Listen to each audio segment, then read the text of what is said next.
Yes, we are live now. Hello friends, this is Imanshi and welcome to Let's Learn। तो पहले तो सभी को हैप्पी न्यू ईयर। ये नए साल की पहली क्लास है यूट्यूब पर। वैसे तो बैचेस में क्लासेस हो रही थी, तो सभी को गुड इवनिंग, नमस्कार, राम राम, सत श्री अकाल, अस्सलाम वालेकुम, what you feel connected with. Start करेंगे maths pedagogy in one shot. हम Hindi pedagogy in one shot कर चुके हैं, English pedagogy in one shot कर चुके हैं, EVS pedagogy in one shot कर चुके हैं, जिसको आपने देखा है, पढ़ा है, समझा है। फ्री नोट्स आप डिस्क्रिप्शन बॉक्स से डाउनलोड कर दीजिएगा। ये वो वाला टाइम है जब 2 शिफ्ट आपकी सीटेट के एग्जाम्स हो चुके हैं, 2 शिफ्ट्स में, यानी 2 दिन पेपर हुए हैं। बाकी अभी भी ऐसे लोग हैं जो जाग रहे हैं और उनको चीजें पढ़नी है अभी भी, है ना। तो एक बार मुझे बताओ, ये सेशन चल पा रहा है, नहीं चल पा रहा है, कोई समस्या, कोई परेशानी कुछ है तो। और अभी भी ये बिल्कुल सही समय है कि आप एक हफ्ते भी ठीक से पढ़ लें तो आपका पेपर क्लियर हो जाएगा, जिन लोगों ने पढ़ाई नहीं की अभी तक भी। तो एक तो ये सेशन है आज, maths pedagogy in one shot.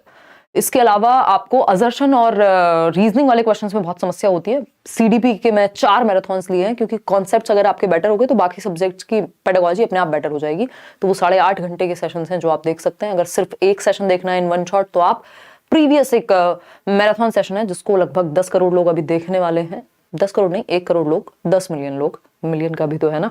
तो वो अपने आप में ही, आज तक पेडागोजी की कोई सिंगल वीडियो भी नहीं है जिसपे 5 मिलियन भी व्यूज हो, और वो अपने आप में 1 करोड़ के आसपास पहुंचने वाले। इसका मतलब देश भर के अलग अलग एग्जाम्स में उस सेशन ने, उस वीडियो ने आपको हेल्प की है। तो लाइक शेयर सब्सक्राइब आप जैसे जैसे आएंगे करते जाएंगे। अगर आपको सेशन पसंद आता है, हेल्प करेगा फॉर श्योर। इस हिसाब से डिजाइन किया है कि आप जो लो हैंगिंग फ्रूट्स हम जिनको बोलते हैं कि भाई एकदम जो फल हैं, अगर आपकी हाइट जो है बहुत ज्यादा भी नहीं है और सबसे नीचे आपको वही दिख रहे हैं, तो ऐसे हाथ बस ऊपर ही करना है और नंबर आ जाएंगे। क्यों? क्योंकि सिलेबस आपका फिक्स्ड है, चीजें एनालिसिस से भी पता चल रही हैं। प्रीवियसली नेचर ऑफ मैथमेटिक्स पे क्वेश्चन आ रहे हैं, वैन हील पर क्वेश्चन आ रहे हैं। तो जो टॉपिक्स बार बार आते हैं और आपको पास कराने में, आपके नंबर बढ़वाने में बहुत ज्यादा मदद कर सकते हैं, क्योंकि इसमें कोई आपका कंपटीशन तो है नहीं किसी से। उसका रीजन यही है कि जो एग्जाम है आपका वो क्वालिफाइंग एग्जाम है। तो स्टार्ट करते हैं। सारे ही सब्जेक्ट्स के नोट्स फ्री हैं आपके सभी सब्जेक्ट्स के, वो आप डाउनलोड कर लीजिएगा डिस्क्रिप्शन बॉक्स में या टेलीग्राम चैनल से, जहां से आप चाहें। अब हम बात करते हैं आज के सेशन पे। मैं खुद को नहीं देख पा रही हूँ यहाँ पे, तो मैं देखना चाह रही हूँ कि सेशन ठीक से चल रहा है या नहीं। फिर हम कंटिन्यू करेंगे नेचर ऑफ मैथमेटिक्स को समझते हुए। रात बहुत हो गई है क्योंकि मैं थोड़ी सी क्लासेस में बिजी थी, फिर बाकी चीज़ों में तो, लेकिन काम का सेशन है। आप पेपर से एक दिन पहले भी देख जाएंगे तो आपको मदद मिलेगी। चलिए स्टार्ट करें। शेयर कर दीजिए उन लोगों के साथ। ये कल सेशन होना था, but I was not feeling well एक क्लास के बाद, तो मैं ये वाली क्लास नहीं ले पाई। चलिए स्टार्ट करते हैं। ऑब्जेक्टिव्स क्या है मैथमेटिक्स के, इससे भी पहले हम 2-3 शब्द में ये समझेंगे कि नेचर ऑफ मैथमेटिक्स कैसा है। तो नेचर ऑफ मैथमेटिक्स जो है वो अपने आप में ही कुछ हद तक कॉम्प्लेक्स कहा जाता है। नेचर ऑफ मैथमेटिक्स यानी गणित की कैसी प्रकृति है। तो 2-3 पॉइंट्स हैं जो आपके काम के हैं। इस पे क्वेश्चंस पूछे गए हैं, इस बार भी आप एनालिसिस में बता रहे हैं ऑनलाइन एग्जाम के, पिछली बार भी हमेशा आते ही हैं इस पे क्वेश्चन। तो गणित की प्रकृति की जब हम बात कर रहे हैं, मैंने कोशिश की है कि सेशन को बाइलिंगुअल रखा जाए कुछ हद तक। तो नेचर ऑफ मैथमेटिक्स की जब हम बात कर रहे हैं, तो एक तो ये कि ये लॉजिकल होता है, तार्किक होता है। यहाँ पे इंट्यूशन से भी ज्यादा, जो अगर हम कहें कुछ हद तक तो इंट्यूशन को भी हम महत्व देते हैं, अदरवाइज तर्क की वैल्यू है। यानी सिर्फ ऐसा नहीं है कि ये सिर्फ कल्पना से चल जाएगा, या आप लिटरेचर पढ़ते हैं या पोएम्स पढ़ते हैं तो आप एंजॉय करते हैं उस चीज को, एंजॉय आप इसको भी करेंगे, बट इस सब्जेक्ट का जो नेचर है, यानी मैथमेटिक्स का जो नेचर है, वो तार्किक है, यानी तर्कपूर्ण है, लॉजिकल है। आपको पता है मैथ्स में 2+2 4 होते हैं, जबकि जब हम पेडागोजी भी पढ़ रहे होते हैं वहां पे 2+2 हमेशा 4 नहीं होते, वहां बहुत सारे पर्सपेक्टिव्स होते हैं, जबकि यहाँ एक डेफिनेट आंसर आपको मिल जाता है। तो हम कहेंगे कि लॉजिकल है, लॉजिक की जरूरत पड़ती है, तर्क की जरूरत पड़ती है। मैथमेटिक्स के नेचर में ये बात निहित है, ठीक है। एब्स्ट्रैक्ट इन नेचर है, यानी अमूर्तता पाई जाती है। भाई नंबर्स क्या है, अपने आप में अमूर्त ही हैं। फिर आप थियरम्स को प्रूव कर रहे हैं, समझ रहे हैं चीजों को, तो यानी अमूर्तता भी है। जो प्रकृति है मैथ्स की वो अमूर्त भी है। तो हमको कोशिश करनी है कि कॉन्क्रीट चीजों से जोड़ करके, कॉन्क्रीट क्या है, मूर्त, जिसको टच और फील किया जा सके, जैसे ये बॉटल है, तो हम कॉन्क्रीट चीजों का उदाहरण लेके उनका प्रयोग करके टीचिंग लर्निंग मटेरियल में, अपनी शिक्षण सहायक सामग्री में अमूर्त संप्रत्यों को भी सिखा पाए, ठीक है। थर्ड पॉइंट अगर हम कहना चाहें, ऐसे बहुत सारे अन्य पॉइंट भी हैं कि भाई लॉजिकल होता है, एब्स्ट्रैक्ट होता है, ओपन एंडेड क्वेश्चंस आपको पूछने चाहिए जिससे बच्चे की थिंकिंग प्रोसेस बेहतर हो। थिंकिंग प्रोसेस बेहतर होगी तो लॉजिकल प्रोसेस बेहतर होगी, वो इमेजिन भी अच्छे से करेगा, वो बाकी चीजें भी जो है वो आपकी अच्छे से होंगी। एक और चीज है हायरार्किकल इन नेचर है, यानी पदानुक्रमिक है। जो मैथ्स है वो क्या है, पदानुक्रमिक है। पदानुक्रमिक बोले तो एक चीज दूसरी चीज से जुड़ी हुई है। आप हायर लेवल पे तब जाते हैं जब आपको पहले चीजें पता होती हैं, है ना भाई। आप एडिशन नहीं सीखेंगे तो फिर आगे की चीजें कैसे होंगी। आप सब्ट्रैक्शन नहीं सीखेंगे, आप मल्टीप्लिकेशन नहीं सीखेंगे, फिर आप डिवीजन नहीं सीख पाएंगे अगर मल्टीप्लिकेशन नहीं आता है। तो इस तरह की चीजें जो हैं जुड़ी हुई हैं आपस में, हायरार्की में है, यानी सिंपल टू कॉम्प्लेक्स तो जाएगा ही। हायरार्की क्या होती है, हमेशा लोअर लेवल से अपर की तरफ जाती है। आपने मैस्लो की हायरार्की पढ़ी है, ठीक। तो लोअर लेवल से अपर पे जाएगी। अगर आप बीच में स्किप करेंगे चीजें तो समस्या होगी समझने में। देखते हैं आप मैथ्स में, भाई आप अगर 2 दिन स्कूल नहीं गए तो मैथ्स का जो छूट गया उसको समझने में बड़ी दिक्कत होती है। हालांकि आजकल यूट्यूब का सहारा लिया जा सकता है, बट हम अपने जमाने की बात करें जब यूट्यूब नहीं होता था उस तरह से, तो क्या होता था कि अगर इंग्लिश का कुछ छूट गया, चलो पढ़ लिया, इसका मतलब ये नहीं बाकी सब्जेक्ट्स खराब हैं या पढ़ के समझ जाएंगे या कुछ करेंगे। मैथ्स में अगर आपका एक कॉन्सेप्ट मिस हुआ तो दिक्कत होगी कि आप नेक्स्ट कॉन्सेप्ट को बिल्डअप कर पाए अच्छे से। सबसे ज्यादा ये समस्या मैथ्स की ही होती है, क्योंकि यहाँ फिर इसलिए प्रैक्टिस की भी बात होती है बहुत ज्यादा। तो हायरार्किकल इन नेचर है, यानी पदानुक्रमक है। और एक चीज भी कही जाती है जो एनसीएफ कहता है आपका, टॉल शेप ऑफ मैथमेटिक्स। इसमें हम अभी आएंगे। टॉल शेप भी कुछ हद तक इसी बात को जस्टिफाई करता है कि जो स्पाइरल है, यानी चीजें आपस में गुथी हुई हैं, वर्तुलाकार हैं। और अगर एक कॉन्सेप्ट, अगर आपको एडिशन ही नहीं आता, मान लीजिए आपको सब्ट्रैक्शन ही नहीं आता, आपको मल्टीप्लिकेशन नहीं आता, अगर आपको कोई इक्वेशन दे दी जाए सॉल्व करने के लिए, आप कैसे करेंगे उसको सॉल्व। तो नए टॉपिक के लिए पुराना टॉपिक आना जरूरी है। यानी टॉल शेप तभी बिल्ड होगी, जैसे हम एक बिल्डिंग बनाते हैं, जब ये वाली नींव जो है आपकी मजबूत हो, तभी आप नेक्स्ट टॉपिक सीख पाते हैं। स्पाइरल करिकुलम जैसी भी एक चीज होती है जो ब्रूनर कहते हैं। तो हमें ये ध्यान रखना है, ये क्या है, लॉजिकल इन नेचर है, एब्स्ट्रैक्ट है, हायरार्किकल है इन नेचर, ठीक। आगे बढ़े, समझते हैं अब इसके ऑब्जेक्टिव्स क्या हैं, गणित क्यों पढ़ा रहे हैं हम। उद्देश्य तो होते हैं हर सब्जेक्ट के, तो ऑब्जेक्टिव्स की जब हम बात कर रहे हैं तो टीचिंग मैथमेटिक्स यानी गणित पढ़ाने के क्या उद्देश्य हैं, फटाफट से समझेंगे।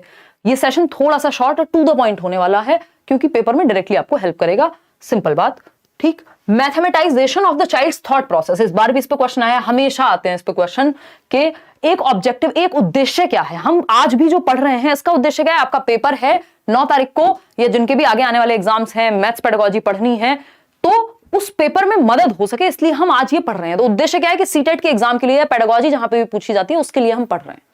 तो ये एक उद्देश्य हो गया, ठीक। तो उसी तरह से मैथ्स पढ़ाने का भी उद्देश्य है। मैथ्स पढ़ाने का उद्देश्य ये नहीं है कि बस टॉपिक्स आ जाएं, चैप्टर्स पता हो बच्चे को।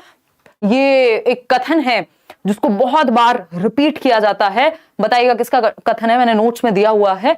तो और कहा जाता है कि ये जरूरी है कि बच्चे बहुत ज्यादा गणित सीखने की बजाय उनके थॉट का मैथमेटाइजेशन हो जाए, उनकी थॉट में, उनके विचार में गणितीयकरण हो जाए, वो तार्किक ढंग से सोचना सीख जाएं, समझना सीख जाएं, उनके विचार, उनका दिमाग, उनकी थॉट प्रोसेस, चिंतन प्रक्रिया का गणितीकरण होना जरूरी है, बजाय कि हम क्या करें, बहुत ज्यादा गणित सीख लें। बिल्कुल, अब देखो अलग अलग लोग इस पे अलग अलग बात कर रहे हैं। डेविड व्हीलर का कथन है, ठीक, पॉलिया का नहीं है। पॉलिया ने अभी क्या दिया है, अभी इस बार भी पॉलिया से एक क्वेश्चन आया, अभी मैं नेक्स्ट टॉपिक में कराऊंगी।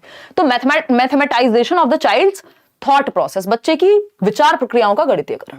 Children learn to enjoy mathematics. अब हम हवा नहीं बना दें गणित का, डर ना बिठा दें बच्चे के अंदर, इस तरह से सिखाया जाना चाहिए मैथमेटिक्स कि बच्चे गणित का आनंद ले सकें, एंजॉय कर सकें। इतने सारे टीचिंग लर्निंग मटेरियल्स, इतने सारे मेथड्स, स्टोरीज का आप यूज करें, आसान भाषा में मुश्किल टर्म्स को समझाएं, जो मैथ्स की लैंग्वेज है अपने आप में उसको आप डेली लाइफ से जोड़ दें, ठीक। Making mathematics a part of children's life experience, वही बात जो एनसीएफ भी कहता ही है कि बच्चे के जो वास्तविक जीवन है, जिस दुनिया में वो रहता है, आप उससे जोड़िए ना। किताबों में कुछ और पढ़ रहा है, दुनिया में कुछ और है भाई। वो अगर हम देखें तो गणित कहाँ है, हमारी एवरीडे लाइफ में है, हर जगह पर है। कम्युनिटी रिसोर्स का हमें इस्तेमाल करना चाहिए। और बच्चा एक दुकान से टॉफी भी लेने जाएगा, चॉकलेट भी खाएगा, कुछ भी जो भी वो करता है, मैथ्स वहां इंक्लूडेड है ना। आप उससे कुछ पेन भी ले रहे हैं, उसका कोई खिलौना भी ले रहे हैं, तो वो उसमें भी नंबरों का प्रयोग करता है। तो हमें वास्तविक जीवन से जोड़ना है गणित को, बच्चे के अनुभवों का हिस्सा बना देना है, जो वो लाइफ को एक्सपीरियंस करता है। आप ट्रेवल कर रहे हैं, कोई टिकट खरीदना है, वहां आप मौका दे रहे हैं उसको कि अच्छा बताओ कितने पैसे अब वापस आएंगे, कितने जाएंगे। तो इस तरह की चीजें आप बच्चे के वास्तविक जीवन से जोड़ेंगे। तो ये जरूरी है कि आप गणितीकरण करें बच्चे की विचार का, बच्चे की चिंतन प्रक्रिया का, रेदर कि वो बहुत ज्यादा गणित जानता हो। व्हीलर भी ऐसा कह रहे हैं, और ये ऑब्जेक्टिव भी है। उद्देश्य क्या है कि बच्चे का थॉट प्रोसेस लॉजिकल बने, तार्किक बने, वो नंबर्स पे समझ पाए, जोड़ पाए, उनको दिमाग में जोड़ पाए, मतलब मैथ्स से जीवन को, ठीक। और एंजॉय भी करे मैथ्स को पढ़ते हुए, बोरिंग या बहुत डर ना उसके अंदर पैदा हो जाए।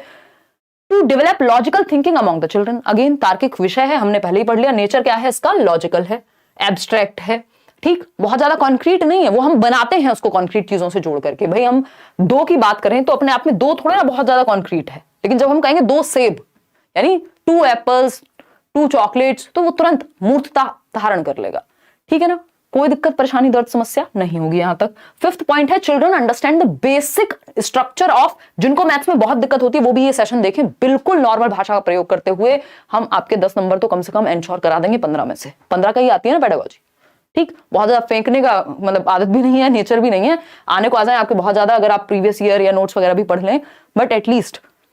तो children understand the basic structure of mathematics, that is arithmetic, algebra, geometry and trigonometry, यानी बच्चे गणित की मूल संरचना, जो बेसिक स्ट्रक्चर है, कैसे गणित बना है, जियोमेट्री है, अर्थमेटिक है, एल्जेब्रा बीज गणित है, ज्यामिति है, इन त्रिकोणमिति है, इन सब के बारे में जान पाए। ये भी एक क्या है हमारा कि बेसिक स्ट्रक्चर कैसे क्रिएट होता है मैथमेटिक्स का, ये भी एक ऑब्जेक्टिव है, ठीक है। इतनी बात हम कह रहे हैं भाई, अभी तो हम नेशनल एजुकेशन पॉलिसी की, न्यू एजुकेशन पॉलिसी की बात कर रहे हैं, तो वो कह रहे हैं भाई एटलीस्ट अर्थमेटिक हो गया या बेसिक समझ तो बच्चे को पता हो, रीडिंग राइटिंग अर्थमेटिक, ये तो बेसिक न्यूमरेसी स्किल्स में उसको आए, जोड़ घटाना जीवन यापन तो वो कर ले, इतना गणित तो जाने। अब जॉर्ज पॉलिया की बात करते हैं, इन्होंने 2 प्रकार के एम्स बनाए हैं, यानी उद्देश्य बनाए किस तरह के गणित को सिखाने के स्कूल्स में, एक नैरो और एक हायर। उससे पहले इस बार एक क्वेश्चन आया था जॉर्ज पॉलिया के प्रॉब्लम सॉल्विंग मॉडल से। ये 4 स्टेप्स हैं, अभी हम इनको समझेंगे और फिर एक क्वेश्चन करेंगे किस तरह का क्वेश्चन आया था, ठीक है। तो अगर हम बात कर रहे हैं यहां जॉर्ज पॉलिया की, अकॉर्डिंग टू जॉर्ज पॉलिया क्या कहते हैं, देयर आर 2 एम्स, यानी 2 एम्स हैं, उद्देश्य हैं, गोल्स हैं, टीचिंग मैथमेटिक्स इन स्कूल्स। यानी इन जनरल अगर हम देखें, बहुत ज्यादा भाषा में ना डीप जाते हुए, ये अगर हम समझें कि कितने एम्स हैं, क्या उद्देश्य हैं, क्या ऑब्जेक्टिव्स हैं, दो टाइप के हैं मुख्य रूप से, नैरो एम्स ऑफ मैथमेटिक्स और हायर और broad aims of mathematics. Narrow aims क्या है, बेसिक कैलकुलेशन, जीवन यापन, ये वो। हायर क्या है, थिंकिंग का मैथमेटाइजेशन, रिसर्च करें आप कल को जाके देश के लिए एक रिसोर्स बन पाए। तो संकीर्ण लक्ष्य और हायर या ब्रॉड एम्स, जिनको हम विस्तृत या व्यापक लक्ष्य कहेंगे, इन दोनों को पढ़ेंगे। उससे पहले ये जॉर्ज पॉलिया का प्रॉब्लम सॉल्विंग मेथड पढ़ लेते हैं, जो सिर्फ 4 स्टेप का है, पेपर में एज इट इज आया है। 4 स्टेप्स की अगर हम बात करें, समस्या समाधान का ये एक मॉडल है जिसमें 4 स्टेप्स हैं।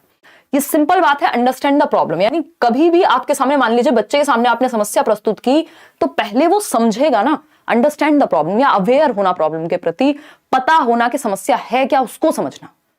उससे पहले के पहले रोना नहीं शुरू कर देना। समस्या क्या है, सिलेबस मान लीजिए आप तैयारी कर रहे हैं, तो आप पहले जानेंगे ना सिलेबस क्या है, एक्चुअली समस्या है क्या, कितना स्कोर करना है, कैसे स्कोर करना है, वो सब बाद की बात आएगी। तो अंडरस्टैंड द प्रॉब्लम यानी समस्या को समझना।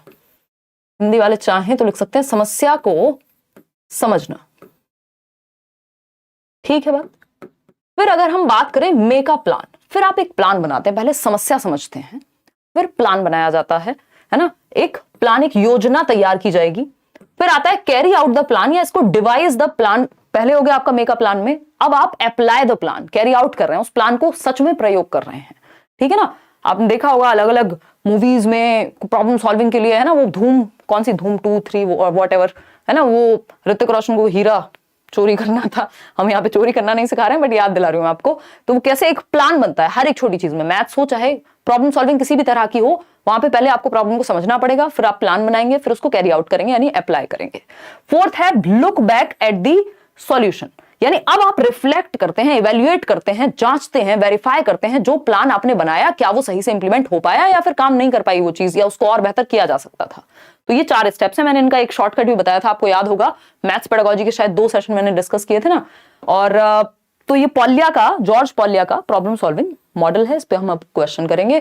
क्या था इसमें, यूडीपीएल आई थिंक मैंने आपको नाम दिया था। यूडीपीएल क्या है, ये 4 स्टेप्स अगर हम जॉर्ज पॉलिया की बात करें कि understanding the problem, device a plan या मेक अ प्लान, फिर आप इंप्लीमेंट करते हैं, कैरी आउट करते हैं प्लान को, और लास्ट में है आप लुक बैक करेंगे या रिफ्लेक्ट करेंगे, क्या सही प्लान बना, क्या सही से इंप्लीमेंट हुआ, क्या इसमें चेंज कर सकते थे, वेरीफाई करते हैं या जज करते हैं बाद में जाकर के लास्ट में।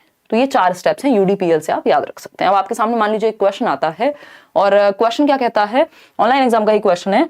ये कहता है which of the following is the correct order according to Polya's problem solving model. Again कुछ भी ऐसा नहीं करेंगे जिससे आपके सर में दर्द बहुत ज्यादा हो जाए और नंबर उससे बहुत ज्यादा आते ना हो, क्योंकि एग्जाम टाइम है, काम की चीजें पढ़ेंगे। तो निम्नलिखित में से कौन सा, और आपका एक धर्म होना चाहिए कि आपके पास जो नोट्स आपको लेट्स लर्न से मिले हैं फ्री, वो सभी तक पहुंचा देना। किसी का मन नहीं भी हो तब भी उसको कहो बेटा पढ़ ले, कोई दिक्कत नहीं, इससे नुकसान नहीं होगा, है ना। कुछ भी तैयारी आपने अभी तक की है, कहीं से भी की है, वो नोट्स आप एक बार पढ़ लीजिए, आपको डायरेक्ट क्वेश्चंस पेपर में देखने को मिलेंगे, मिल रहे हैं लोगों को, जितनी 2 दिन के पेपर हुए हैं 4 शिफ्ट में। चलिएगा, बी कह रहे हैं हम सभी, यानी विच of the following is the correct order. क्या करेक्ट ऑर्डर है? अंडरस्टैंड द प्रॉब्लम, यूडीपीएल आपको याद ही होगा, हाँ, प्रॉब्लम अंडरस्टैंड करना सही है। डिवाइस अ प्लान, हाँ ये भी सही है भाई। लुक बैक, मतलब कैरी आउट करने से पहले लुक बैक करने लग जाएंगे, इतने तो बुद्धू नहीं है हम। Understand the plan, devise a plan या make a plan, carry out the plan और लुक बैक। आप रिफ्लेक्ट या वेरीफाई या इवेल्युएट लास्ट में करते हैं, पहले तो आप देखेंगे ना। तो B option is the right answer. बाकी सभी में स्थिति सही नहीं है। अंडरस्टैंड द प्रॉब्लम इन्होंने बाद में कर दिया भाई, सबसे पहले तो प्रॉब्लम को ही अंडरस्टैंड करेंगे, ठीक है ना। तो B option is the right answer. आगे बढ़ेंगे, नैरो एम्स। अभी हम जॉर्ज पॉलिया की बात कर रहे थे ना, उन्होंने किस तरह से नैरो और ब्रॉड एम्स की बात की है भाई। नैरो और ब्रॉड एम्स की बात की है। संकीर्ण या नैरो एम्स, पहले हम गणित सिखाने के पढ़ाने के पढ़ेंगे कि संकीर्ण या जो छोटे लक्ष्य हैं वो क्या हैं। तो पहला पॉइंट है, these aims emphasise on turning out employable adults, यानी भैया नौकरी पेशा वाले बन जाएं, अपना जीवन यापन कर लें। पहला तो इनका एक ये उद्देश्य है। Who can contribute to social and economic development, इस देश के सामाजिक और आर्थिक विकास में जो सहायता प्रदान कर सके, ऐसे नागरिक हम तैयार कर पाए। तो ये उद्देश्य है, रोजगार योग्य वयस्कों को तैयार करना या तैयार करने पर जोर देता है, और जो सामाजिक और आर्थिक विकास में देश में योगदान दे सके। कि भाई अगर पहले रोटी नहीं है तो रोटी के बारे में सोचोगे ना, बाद में रिसर्च के बारे में सोचोगे। रोटी नहीं है और रिसर्च के बारे में भी सोच रहे हैं तो या तो आप एक्सेप्शन है ना। तो अगर हम बात करें, दीज एम्स किस पे एम्फसाइज करते हैं? सोशल इकोनॉमिक डेवलपमेंट देश का हो और आप एक रोजगार या एम्प्लॉयबल अडल्ट बन जाएं, इतना गणित आपको आता हो कि आप डेली जीवन में उसको या अपने नौकरी पेशे में यूज कर पाए। तो ये एम्प्लॉयबल अडल्ट्स बनाने पे है, सोशल और इकोनॉमिक डेवलपमेंट ठीक से हो जाए। सेकंड पॉइंट है, this is related to numerical operations. अभी हम नैरो एम्स की ही बात कर रहे हैं, संकीर्ण उद्देश्यों की। तो ये न्यूमेरिकल ऑपरेशंस बच्चे को बेसिक आते हो, मेजरमेंट, भाई अपनी ही हाइट मेजर करनी है, पता ही नहीं है सेंटीमीटर में करें, इंच में करें, किस में करें, कैसे करें, बेसिक मैथ्स भी नहीं आता तो दिक्कत होगी। तो न्यूमेरिकल ऑपरेशंस जैसे मेजरमेंट, फ्रैक्शंस, परसेंटेज, इतना आता हो बच्चे को, ये क्या है? संकीर्ण उद्देश्य है कि संख्यात्मक संक्रियाओं अर्थात मापन, भिन्न, प्रतिशत आदि, इन सब संकल्पनाओं से, गणित के इन कॉन्सेप्ट से बच्चा वाकिफ हो। फिर आता है third point, thus the limited aim of mathematics या narrow aim of mathematics is to develop useful abilities, जिनको दैनिक जीवन में यूज किया जा सके, जिनको लाइफ में यूज किया जा सके, देश को थोड़ा आगे बढ़ाया जा सके। इतनी बात क्लियर है या नहीं है? है ना। कल भी हम 9 बजे मिलेंगे, जो असर्शन और रीजनिंग वाले क्वेश्चंस होते हैं, जो मुश्किल लगते हैं, कथन और कारण वाले क्वेश्चंस, वो हम करेंगे। तो ये कुछ बेसिक नैरो एम्स थे। अब आए ब्रॉड एम्स, व्यापक उद्देश्य। व्यापक उद्देश्य क्या कहते हैं? थिंक मैथमेटिकली, यानी गणितीय चिंतन, आप सोच पाए। अब तो आप थियरम भी लिख देंगे खुद से, अपना भी एक आपकी एक किताब आ सकती है। हैव लॉजिकल डिस्कशन, यानी जब आप चर्चा करें तो तार्किक चर्चा होनी चाहिए, सिर्फ गणित में ही नहीं, इन जनरल भी। तो ये गणित से आ रहा है, लेकिन ये जो एबिलिटी है आप में, गणित को सीखने से, समझने से आ रही है। तो आपका थिंकिंग प्रोसेस मैथमेटाइज हो जाए। मैथमेटाइज हो जाए मतलब लॉजिकल हो, एब्स्ट्रैक्ट हो, हायरार्किकल हो, मतलब जिसमें कुछ वजन आए। लॉजिकल डिस्कशन आप रख पाए, ठीक बात है। ये क्या है? ब्रॉड एम है। जैसे अगर हम शिक्षा की भी बात करें तो शिक्षा के भी नैरो एम्स में हम देख लेते हैं कि यार नौकरी लग जाए, ये हो जाए, है ना। हालांकि हम में से बहुत सारे लोग सिर्फ उस तक सीमित भी रह जाते हैं, जबकि ब्रॉड एम्स क्या है भाई? हमारे अंदर की जो यूनिकनेस है, जो हमारा होलिस्टिक डेवलपमेंट है, वो बाहर निकल के आए, जिस चीज के लिए हम बने हैं वहां तक पहुंच पाए। फाइंड लॉजिकल कंक्लूजन्स, यानी निष्कर्ष जो है, जो बिलीफ्स है, हमारे विश्वास हैं, हमने सुना है ऐसा होता है, ये होता है, वो होता है, उसके लिए हम तार्किक मनन कर पाए, तार्किक मतों तक पहुंच पाए। सिर्फ मान ना ले कि बिल्ली रास्ता काट गई तो हाँ ऐसा ही होगा। तो जो हमारे बिलीफ्स हैं, जो हम मानते आ रहे हैं, जो हमारे विश्वास है, उनका लॉजिकल कंक्लूजन निकाल पाए। इसके लिए गणित में आप देखते हैं थियरम प्रूव कर रहे हैं, ये कर रहे हैं, वो कर रहे हैं, तो पहुंच रहे हैं आप। आपने देखा होगा मैथ्स में आंसर को वेरीफाई करने के भी 2-3 तरीके होते हैं, आप खुद ही जांच सकते हैं कि आंसर सही आया है कि गलत। तो आप कंक्लूजन तक पहुंच पा रहे हैं, जस्ट विश्वास पे नहीं है। अंडरस्टैंड एब्स्ट्रैक्टनेस, यानी अमूर्तता को समझना। यही हम बात कर रहे थे ना, नेचर कैसा है? अमूर्त है। नंबर्स की दुनिया में आप समझ पा रहे हैं चीजों को, एब्स्ट्रैक्टली आप समझ पा रहे हैं। Find solution to a problem, यानी एक समस्या का समाधान आप खोज पा रहे हैं। ये बहुत बड़ी बात है कि आपका जो ब्रेन होगा वो प्रॉब्लम सॉल्विंग पे बेस्ड होगा। बहुत ज्यादा आप, जिनकी लॉजिकल एबिलिटी ज्यादा होती है, बहुत ज्यादा फंसते नहीं है चीजों में, ठीक है ना। तो find solution to a problem, एक समस्या का समाधान कैसे ढूंढेंगे, लॉजिक के थ्रू। प्रॉब्लम सॉल्विंग बेटर हो गई आपकी। अब एनसीएफ की अगर माने तो प्राइमरी लेवल पे मुख्यतः, वैसे ये सभी लेवल्स पे काम आते हैं। मैंने और भी कई सारे एम्स हैं इसमें जो एनसीएफ के अकॉर्डिंग है, जो आपके नोट्स में मैंने डलवाए हुए हैं। हिंदी इंग्लिश दोनों में ही नोट्स आपको मिल चुके हैं, मैथ्स पेडागोजी के भी, है ना, और फ्री नोट्स हैं वो अगेन। अगर हम बात करें एनसीएफ 2005 की, तो पहला उद्देश्य क्या है, ensuring numeracy in all children. Ensuring numeracy in all children is an important aspect of universalization of elementary education, UEE. जो पुरानी पॉलिसीज हमारी कहती हैं कि यार एलिमेंट्री एजुकेशन जो है यूनिवर्सल हो, हर बच्चे को हम एक लेवल की शिक्षा तो दे पाएं। तो संख्यात्मकता सुनिश्चित करना, बेसिक मैथमेटिक्स की कैलकुलेशन, जोड़ना घटाना भाग गुणा, जो बेसिक कॉन्सेप्ट हैं, नंबर स्किल्स है, अर्थमेटिक है, जोड़ना, ये सारी जो चीजें हैं जो डेली लाइफ में यूज होती हैं चीजें, तो उतनी बेसिक न्यूमरेसी बच्चे को पता हो। आगे बढ़ेंगे। At this level progression should be from concrete to abstract. बच्चा कितने साल का होता है प्राइमरी लेवल पे, 6 से 11 वर्ष का। और अगर elementary 6th to 8th class की बात करें, भाई ये 6 से 11 का होता है, कक्षा 1 से 5 तक, ठीक है ना। 6 साल का बच्चा जाता है फर्स्ट क्लास में, ये बात हम बहुत पहले से जानते हैं, कुछ इसमें नया नहीं है, ठीक। अगर हम बात कर रहे हैं 11 से फिर हम 14 साल तक की, तो वो 6th to 8th क्लास है। और आपका 6 से 14 तक ही हम फ्री एंड कंपलसरी एजुकेशन की बात करते हैं आरटीई में। एट दिस लेवल प्रोग्रेशन कैसे पढ़ाना चाहिए हमें, कॉन्क्रीट टू एब्स्ट्रैक्ट। क्योंकि बच्चे की ये कौन सी उम्र है, प्याजे को याद कीजिए, 7 से 11 वर्ष में, ये वो उम्र है जब लॉजिकल एबिलिटी उसके अंदर आती है, कॉन्क्रीट ऑपरेशनल स्टेज है, यानी वो मूर्त चीजों के बारे में। इस पेन के बारे में सिर्फ मैं वर्बली ना समझा दूं, दिखा दूं तो और मजा आ जाएगा बच्चे को। यानी मूर्त चीजें, अगर उसको आपको ट्रायंगल आप सच में दिखा देंगे एक 3D ऑब्जेक्ट में, या एक पिक्चर दिखा देंगे और फिर उसकी प्रॉपर्टीज के बारे में बात करेंगे, तो बच्चा ज्यादा अच्छे से समझ पाएगा। यानी मूर्त से अमूर्त की ओर जाएंगे। थर्ड पॉइंट क्या है, फटाफट से बताएंगे। थर्ड पॉइंट क्या है, हेलो दी please check online papers of 2021 December by doing your classes Hindi English math pedagogy we can solve. अच्छा, और थोड़ी सी मेहनत करोगे अगर साहिल, तो आप देख पाएंगे। मैंने प्रीवियस कराया तो वो है, कर तो रहे हैं, और कर लेंगे, डोंट वरी। समझ नहीं पा रही हूँ आपकी बात, कैसे कहना चाह रहे हो, मतलब 15 में से 7 8 कैसे सॉल्व कर पा रहे हो, थोड़ा सा और बताओ समस्या। अगर हम बात कर रहे हैं यहाँ पे, encourage non number areas like shapes, special understanding, patterns, measurement and data handling. यानी नॉन नंबर एरियाज, शेप्स को समझ पाए बच्चा, स्पेशल अंडरस्टैंडिंग मतलब जो आकृतियां हैं, जैसे ये बॉटल भी है तो ये कैसे बनी है, क्या शेप यूज हुई है, इन सब पे स्पेशल थिंकिंग भी वो कर पाए। यानी वो इन रिलेशन टू स्पेस और आपकी शेप्स को भी वो समझ पाए, जिसको हम कुछ हद तक ज्योमेट्री की तरफ ले जाते हैं, ठीक है ना।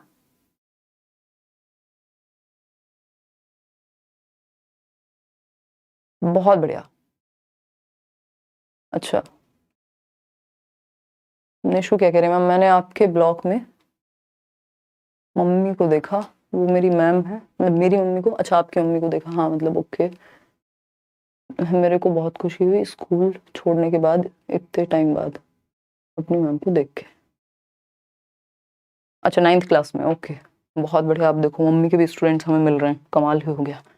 चलिए धन्यवाद आपका। देखिए इधर तो एनकरेज नॉन नंबर जो शेप्स हैं, स्पेशल अंडरस्टैंडिंग है, पैटर्न को बच्चा समझ पाए। अभी पैटर्न्स पे हम पढ़ेंगे, टेसिलेशन, मेजरमेंट, डेटा हैंडलिंग, इन सब को भी वो बेसिकली प्राइमरी लेवल पे समझ पाए। अच्छा यहां से एक चीज जरूर निकल के आती है कि आपको पता होना चाहिए, पेपर में आपको दे देगा शेप्स आप पढ़ते हैं प्राइमरी लेवल पे, स्पेशल अंडरस्टैंडिंग आपकी बेटर कराई जाएगी, पैटर्न्स आप पढ़ते हैं, मेजरमेंट, डेटा हैंडलिंग ये सब पढ़ते हैं। क्या नहीं पढ़ते, रेशो एक चैप्टर है जो आप नहीं पढ़ते। इस तरह से आपको थोड़ा सा ध्यान रखना है कि कौन से वो चैप्टर्स हैं जिनको हम प्राइमरी लेवल पे नहीं पढ़ते। अब कॉन्सेप्ट मैपिंग पे एक क्वेश्चन आ जाता है जनरली। कॉन्सेप्ट मैपिंग क्या कहता है, ये कहता है it is a schematic drawing which shows relationship between the concept. यानी यह एक योजनाबद्ध रेखा चित्र है जो अवधारणाओं के बीच के संबंध को दर्शाता है। ये सिर्फ मैथ्स में ही नहीं, अदर सब्जेक्ट्स में भी हेल्प करेगा कॉन्सेप्ट मैप। यानी संप्रत्य मानचित्रण, यानी एक कॉन्सेप्ट पढ़ा आपने, मान लीजिए प्याजे को पढ़ा, और उसका आप एक हायरार्किकल एक फ्लो चार्ट बना पा रहे हैं, इस तरह की चीजें बना पा रहे हैं जिससे आप आसानी से याद रख पाए उसको। तो ये स्कीमेटिक ड्राइंग है जिससे आपके स्कीमा में, आपके ब्रेन में चीजें फिट हो सके, और जिसमें एक कॉन्सेप्ट का रिलेशन दूसरे कॉन्सेप्ट से शो किया जाता है। It is a hierarchical structure, पदानुक्रमित संरचना होती है। हायरार्किकल मतलब फ्लो चार्ट बना हुआ है या जो चीजें आपस में जुड़ी हुई हैं, एक टेबल बनी हुई है, ठीक है ना। और साहिल एक काम कर लो इसमें ना कि प्रीवियस ईयर तो साथ में करना ही है, डायरेक्टली कुछ चीजें मिलेंगी आपको पेपर में, कुछ चीजें इनडायरेक्टली भी मिलेंगी, तो उस कॉन्सेप्ट को समझने के लिए प्रीवियस ईयर तो थोड़ा करना ही पड़ेगा, ठीक है ना। और मैंने कराया भी हुआ है, अगर आप सेशन देख लेंगे, 2-3 सेशन देख के भी चले जाएंगे तो भी हेल्प हो जाएगी आपकी उस सब्जेक्ट में। देखिएगा और भी कुछ क्वेश्चंस करा दूंगी। थर्ड पॉइंट देखिएगा, it can be build either by the teacher और लर्नर, या तो ये टीचर के द्वारा बनाया जा सकता है या लर्नर के द्वारा, यानी दोनों बना सकते हैं। भाई आपका टीचर भी आपको कॉन्सेप्ट मैप बनवा सकता है और आप खुद भी, किसी टॉपिक को आपने पढ़ा है तो आपको याद रखना है, अच्छा प्याजे में 4 स्टेजेस थे, अच्छा वो 4 स्टेजेस कौन सी थी, 4 एलिमेंट्स कौन से थे, तो वो कॉन्सेप्ट मैप बन जाएगा जो आप फ्लो चार्ट के रूप में या उसमें अलग अलग शेप या कलर के द्वारा प्रॉपर एक चार्ट जैसा बना सकते हैं। It connects the new concepts with the previous knowledge, जो आप नया सीख रहे हैं उसको आप प्रीवियस नॉलेज से जोड़ते जाते हैं। It is a method which makes learning successful, of course ये कॉम्प्रिहेंशन आपका यानी आपकी समझ जो है वो बेहतर होती है और लर्निंग आपकी ठीक से हो पाती है। अगर आप इसको देखना चाहें तो ये ऐसा दिखता है कुछ। अगर हम कॉन्सेप्ट मैप की बात करें तो हम क्या है, ट्राइंगल के बारे में जान रहे हैं मान लीजिए, तो अब ट्राइंगल को सिखाने के लिए हमने क्या किया, एक कॉन्सेप्ट मैप बनाया। एक तरफ मान लीजिए उसकी डेफिनेशन लिख ली या अपने शब्दों में उसकी डेफिनेशन लिख ली, मान लेते हैं डेफिनेशन भी नहीं लिखी, जस्ट एक रिलेशन बना लिया। एग्जाम्पल क्या है ट्राइंगल का, ये एक एग्जाम्पल है, ठीक, ये भी एक एग्जाम्पल है। एक नॉन एग्जाम्पल लिया, नॉन एग्जाम्पल पता है ना, एग्जाम्पल्स और नॉन एग्जाम्पल्स दोनों ही जरूरी हैं अच्छे से समझने के लिए, आपके सीडीपी में भी क्वेश्चन आता है। नॉन एग्जाम्पल मतलब जो इनडायरेक्टली ये समझा सके हमें कि भाई ट्राइंगल, हमें सर्कल देख के ये पता चल गया कि ये ट्राइंगल तो नहीं होता। जैसे हम बात करते हैं जब हम बर्ड्स की बात कर रहे हैं और हम डॉग का एग्जाम्पल ले, तो वो नॉन एग्जाम्पल हो गया कि बर्ड्स कौन से नहीं होते, वो हमें नॉन एग्जाम्पल से समझ आ गया। तो ये क्या हुआ, एक फ्लो चार्ट हमने बना लिया या हमने कॉन्सेप्ट मैप बना लिया, यानी इस कॉन्सेप्ट से जुड़ी हुई बातें इस चार्ट में रख ली हमने कि डेफिनेशन क्या होती है एग्जैक्टली, फिर मेरे शब्दों में क्या है, इसके कितने एग्जाम्पल हो सकते हैं, राइट एंगल कौन सा है या इक्विलेटरल कौन सा है, तो वो आपने क्या किया, एक फ्लो चार्ट में कॉन्सेप्ट मैप में बना लिया जिससे चीजें याद रहे। जैसे एक और ये आपका कॉन्सेप्ट मैप है शेप्स के बारे में कि 3D शेप्स कौन सी होती हैं, तो आपने यहाँ पे क्यूबॉइड बना लिया, इधर आपने क्यूब बना लिया, है ना। या फिर अगर हम बात कर रहे हैं आपकी सिलेंड्रिकल शेप, तो सिलेंडर के साथ आपने एक शेप भी बना ली, ठीक। अगर हम 2D शेप्स की बात कर रहे हैं तो यहाँ पे 3 साइड्स होती हैं ट्राइंगल की, ये होता है। तो ये प्रॉपर्टीज आपने फ्लो चार्ट या हम कहें concept map basically inter related होता है, सारे टॉपिक्स से आपकी चीजें हायरार्किकल हैं, इजी टू डिफिकल्ट वे में बनाई हैं चीजें आपने। आगे बढ़ते हैं, समझते हैं कहानी है क्या। एक क्वेश्चन इस पे देख लेते हैं। क्वेश्चन है आपका, देखिएगा क्वेश्चन है आपका बहुत बढ़िया, okay, online course about KVS please tell me, कोई तो कह रहा है। उस पे आएंगे यार अभी, है ना, उस पे आएंगे क्या, करियर विल ऐप डाउनलोड कर लीजिए आप और वहां टीचिंग सेक्शन में आपको जाना पड़ेगा। अतः एडमिशन ऑलरेडी है, आप ले सकते हैं, मेहनत दबा के चल रही है, सारे टीचर्स कर रहे हैं, दिन में 7-7 क्लासेस हो रही हैं आपकी, मैं भी जुड़ी हुई हूँ साथ में।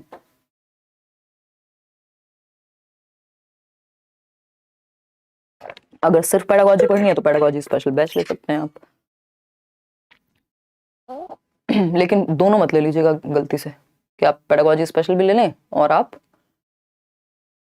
कंप्लीट बैच भी ले लें। कंप्लीट का मतलब ही है उसमें पेडागोजी अपने आप शामिल होगी। देखिएगा तो क्वेश्चन क्या है, which one of the following statements is not true about concept maps. Concept map के बारे में क्या सही नहीं है।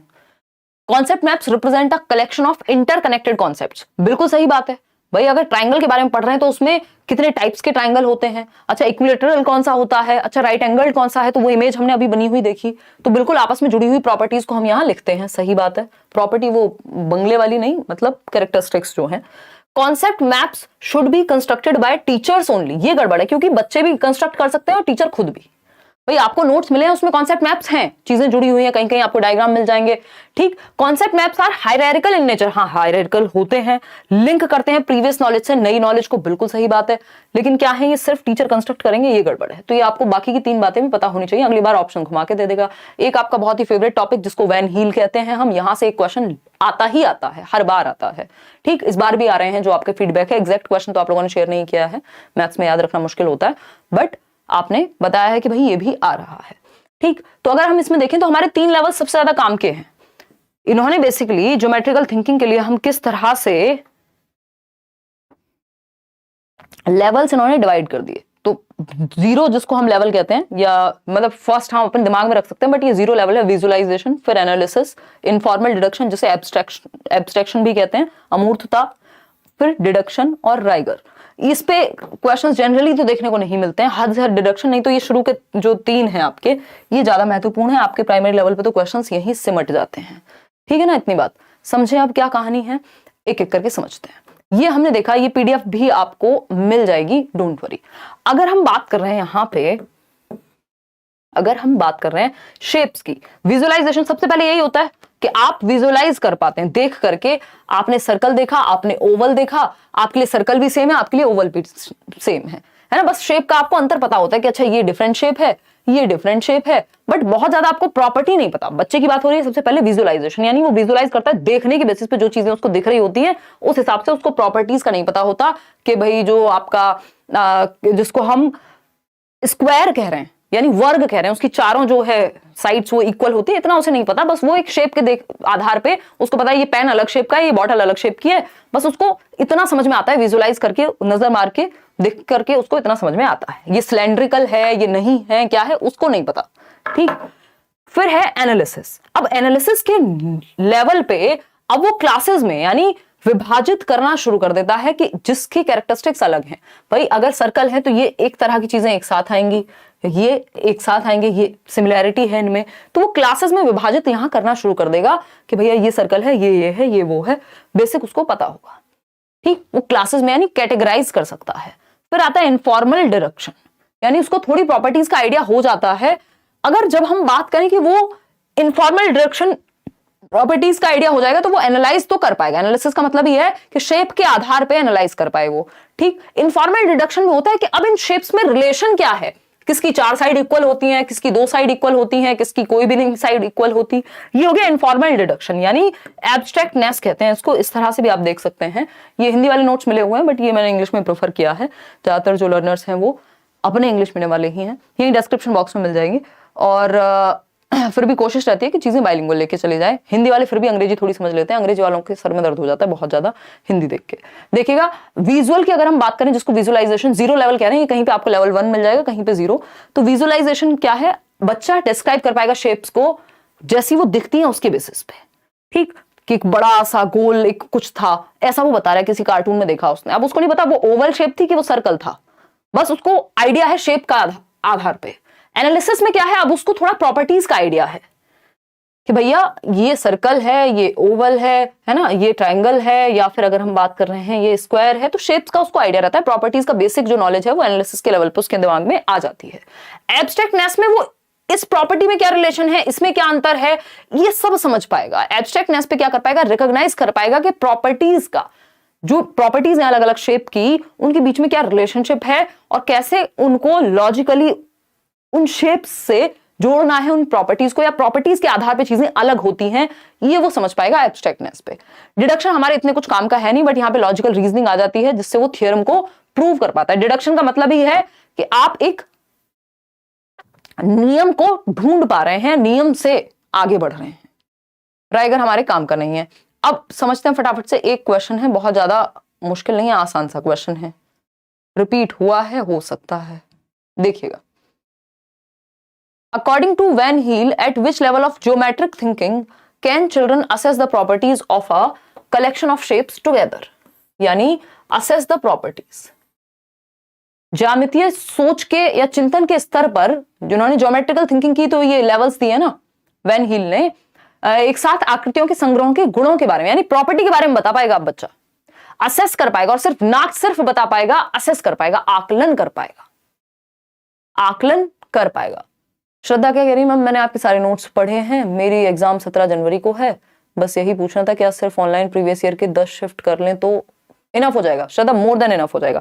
अगर नोट्स पढ़ने के बाद किसी को समस्या हो रही है, इसका मतलब प्रीवियस ईयर साथ में नहीं लगाए हैं। ऑनलाइन वाले 10-15 सेट जितने कर सकते हो, सिर्फ ऑनलाइन वाले, और कोई मॉक टेस्ट नहीं, कुछ नहीं, वो आप अच्छे से कर लो, उनको एनालाइज कर लो, जो भी चीज नहीं मिले, अलग लैंग्वेज अलग तरीके से पूछी गई है, बस दैट्स इट। तो वो तो करने हैं ऑनलाइन वाले सेट, और कुछ क्वेश्चंस मैं भी करा दूंगी। देखिएगा डी ऑप्शन कह रहे हैं, यानी असेस कर पा रहे हैं आप, आकलन कर पा रहे हैं प्रॉपर्टी के आधार पे। तो ये विजुअलाइजेशन है। विजुअलाइजेशन तो बस बच्चा शेप देख लेता है, उसको आधार समझ नहीं आ रहा। इनफॉर्मल डिडक्शन में तो रिलेशनशिप क्या है उस पर भी पहुंच जाएगा। यहाँ पे सिर्फ आकलन करना है, यानी एनालाइज करना है प्रॉपर्टी के बेसिस पे, उसको पता होता है अंतर प्रॉपर्टी के बीच में जो रिलेशन है कि ये दोनों प्रॉपर्टीज कैसे अलग हैं, इनकी इन शेप्स की प्रॉपर्टीज कैसे अलग हैं, ये वो रिलेशनशिप को एनालाइज करना सीख जाएगा, असेस कर पाएगा प्रॉपर्टी के आधार पे।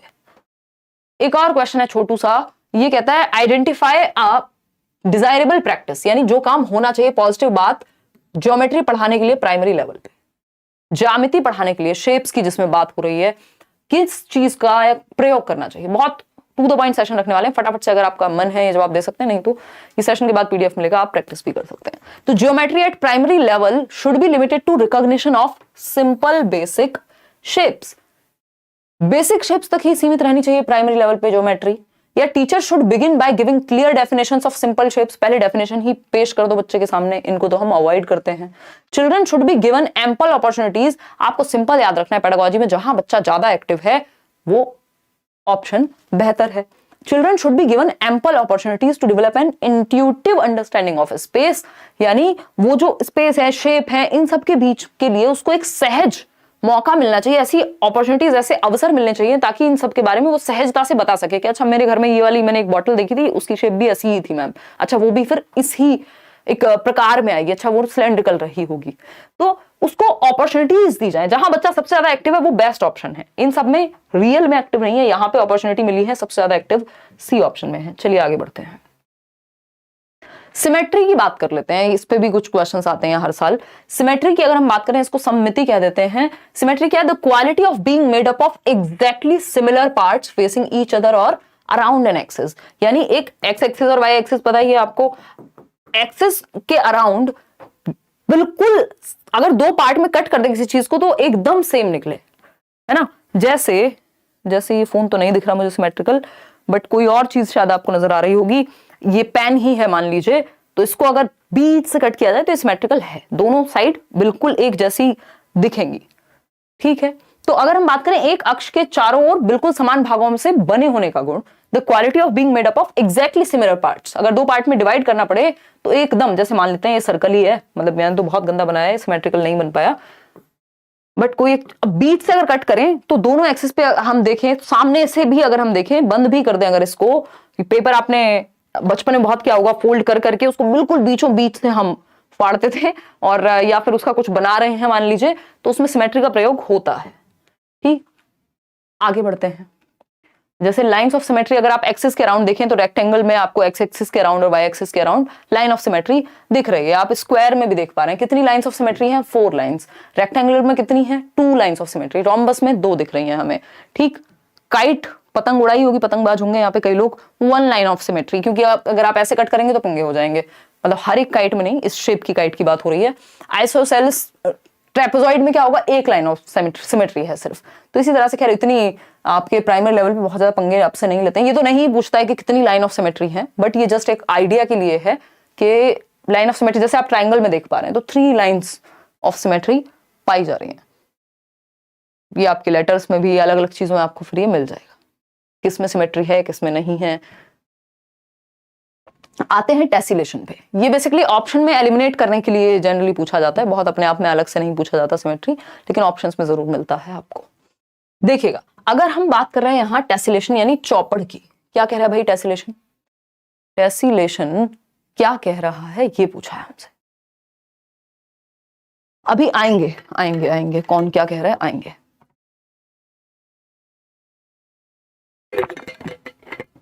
बहुत बड़ा सेशन नहीं है, बिल्कुल जो बहुत जरूरी चीजें हैं बार बार रिपीट होती हैं उन्हीं चीजों को हम डिस्कस कर रहे हैं। देखिएगा, a tessellation is created when a shape is repeated over and over again covering a plane without any gaps और ओवरलैप्स। यानी जब एक शेप बार बार रिपीट हो रही हो, जब एक शेप बार बार रिपीट हो रही हो, जैसे इसमें भी आप देख पा रहे होंगे, स्वेटर में भी क्या है, टेसिलेशन है, एक पैटर्न रिपीट हो रहा है कहीं ना कहीं। तो वो जो पैटर्न रिपीट हो रहा है दैट मींस टेसिलेशन, उसी को कह रहे हैं हम। तो एक टेसिलेशन इज क्रिएटेड, कब क्रिएट होता है ये, जब एक शेप बार बार रिपीट होती है over and over again covering a plane, पूरे एक प्लेन को कवर करने में, विदाउट एनी गैप्स और ओवरलैप्स। यानी एक दूसरे के ऊपर चढ़े हुए नहीं है, ये ओवरलैप नहीं कर रहे, बस इस प्लेन को क्या किया हुआ है, कवर किया हुआ है, सेम शेप्स रिपीट हो रही हैं। आपने अपने घर की टाइल्स में देखा होगा, किसी होटल में देखा होगा, स्कूल में देखा होगा, तो सेम पैटर्न बार बार रिपीट होता है, उस स्पेस को कवर करता है। उसी को हम टेसिलेशन कहते हैं। हिंदी में भी आप इसको ऐसे ही याद रख सकते हैं, टेसिलेशन। चौपड़ भी बोल देते हैं इसको, कई लोग चौपाई बोल देंगे। तो ये टेसिलेशन के ही उदाहरण है, इस तरह जो पैटर्न्स बार बार रिपीट होते हैं।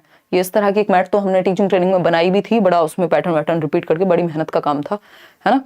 तो ये क्या टेसिलेशन का उदाहरण है। उसमें देखिए आप, ये जो एरो वाली शेप है वो बार बार रिपीट हो रही है, वो रेड कलर आप देख रहे हैं, येलो कलर देख रहे हैं, उसी का रेपिटेशन है। तो अगर हम बात करें क्वेश्चन की, तो इस तरह का एक क्वेश्चन तो इस बार भी आ रहा है, ऑनलाइन में भी और ऑफलाइन में भी आता था। Which of the following topics are not part of primary school mathematics curriculum as per NCF 2005। वो किसी किसी बैच में अगर मुश्किल क्वेश्चंस आए, उसको लेके बहुत ज्यादा बैच बोल रही हूँ शिफ्ट में, तो उसको देख लेना है अगर कुछ नया मिला है तो, जैसे ऑनलाइन की ही बात करें। अदरवाइज जो कॉमन टॉपिक्स हैं वो स्टिल सेम ही है। कौन सा एक पार्ट नहीं है प्राइमरी मैथमेटिक्स के करिकुलम का। अब जो लोग स्कूल वगैरह में पढ़ाते हैं, ट्यूशन में पढ़ाते हैं, उनको तो आइडिया होना चाहिए, लेकिन हमने क्योंकि अभी पढ़ा है, टेसिलेशन बिल्कुल पार्ट है। देखो ज्योमेट्रिकल थिंकिंग से रिलेटेड जो शेप्स के ऊपर चीजें हैं वो सब तो हैं, अभी हम पढ़ तो रहे थे। तो टेसिलेशन है, सिमेट्री है, पैटर्न्स है, एक और हम कुछ पढ़ रहे थे, लेकिन रेशो, प्रपोर्शन, इस तरह के चैप्टर नहीं है। तो आपको इनके अराउंड जो दिखे कि यार ये कुछ डिफरेंट लग रहा है, जो इस लेवल पे नहीं पढ़ाया जाना चाहिए, तो एक ऑप्शन, एक क्वेश्चन ऐसा जरूर देता है जिसमें नॉट वाला एक चांस होगा, और बाकी की तीनों ऐसी चीजें होंगी जिनसे आप अवगत होंगे, आपने पढ़ी होंगी प्रीवियसली भी या आज आप जान रहे हैं। इंडक्टिव और डिडक्टिव रीजनिंग पे एक क्वेश्चन जनरली फेंक देता है आपके सामने। इंडक्टिव आप जानते हैं आगमनात्मक, निगमनात्मक है डिडक्टिव। इंडक्टिव से या डिडक्टिव से शुरू करते हैं। मान लीजिए deductive reasoning is the process of reaching conclusions based on previously known facts, यानी जो पहले से आप फैक्ट्स जानते हैं। फैक्ट्स प्रीवियसली नोन क्या है, रूल हो सकते हैं। तो रूल से आप एग्जाम्पल की ओर जाते हैं, यानी नियम से उदाहरण की ओर।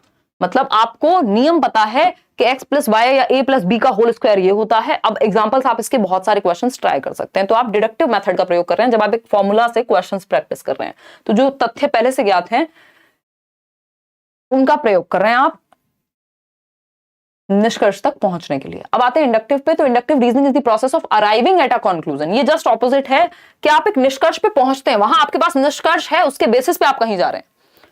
तो यहां आप निष्कर्ष पे पहुंचते हैं कि आपको पता है अच्छा यार जो मिर्च होती है वो हरे रंग की होती है, हरे रंग की होती है, हरे रंग की होती है। तो आपने 4 हरे रंग की मिर्च देखी, 5वें पे आपने कह दिया, नियम बन गया, मिर्च जो है वो हरे रंग की ही होगी। हालांकि जब आप अगली बार रेड देखेंगे तो वो चीज चैलेंज भी हो सकती है। तो इंडक्टिव रीजनिंग में क्या होता है, एग्जाम्पल टू रूल जाते हैं, वहां रूल टू एग्जाम्पल, यानी उदाहरण से बहुत सारे उदाहरण देखते हैं आप, फिर उस चीज को नियम बना देते हैं कि ये चीज ऐसे ही होती होगी। तो एग्जाम्पल टू रूल जाते हैं आगमनात्मक तर्क में। इतनी बात क्लियर है।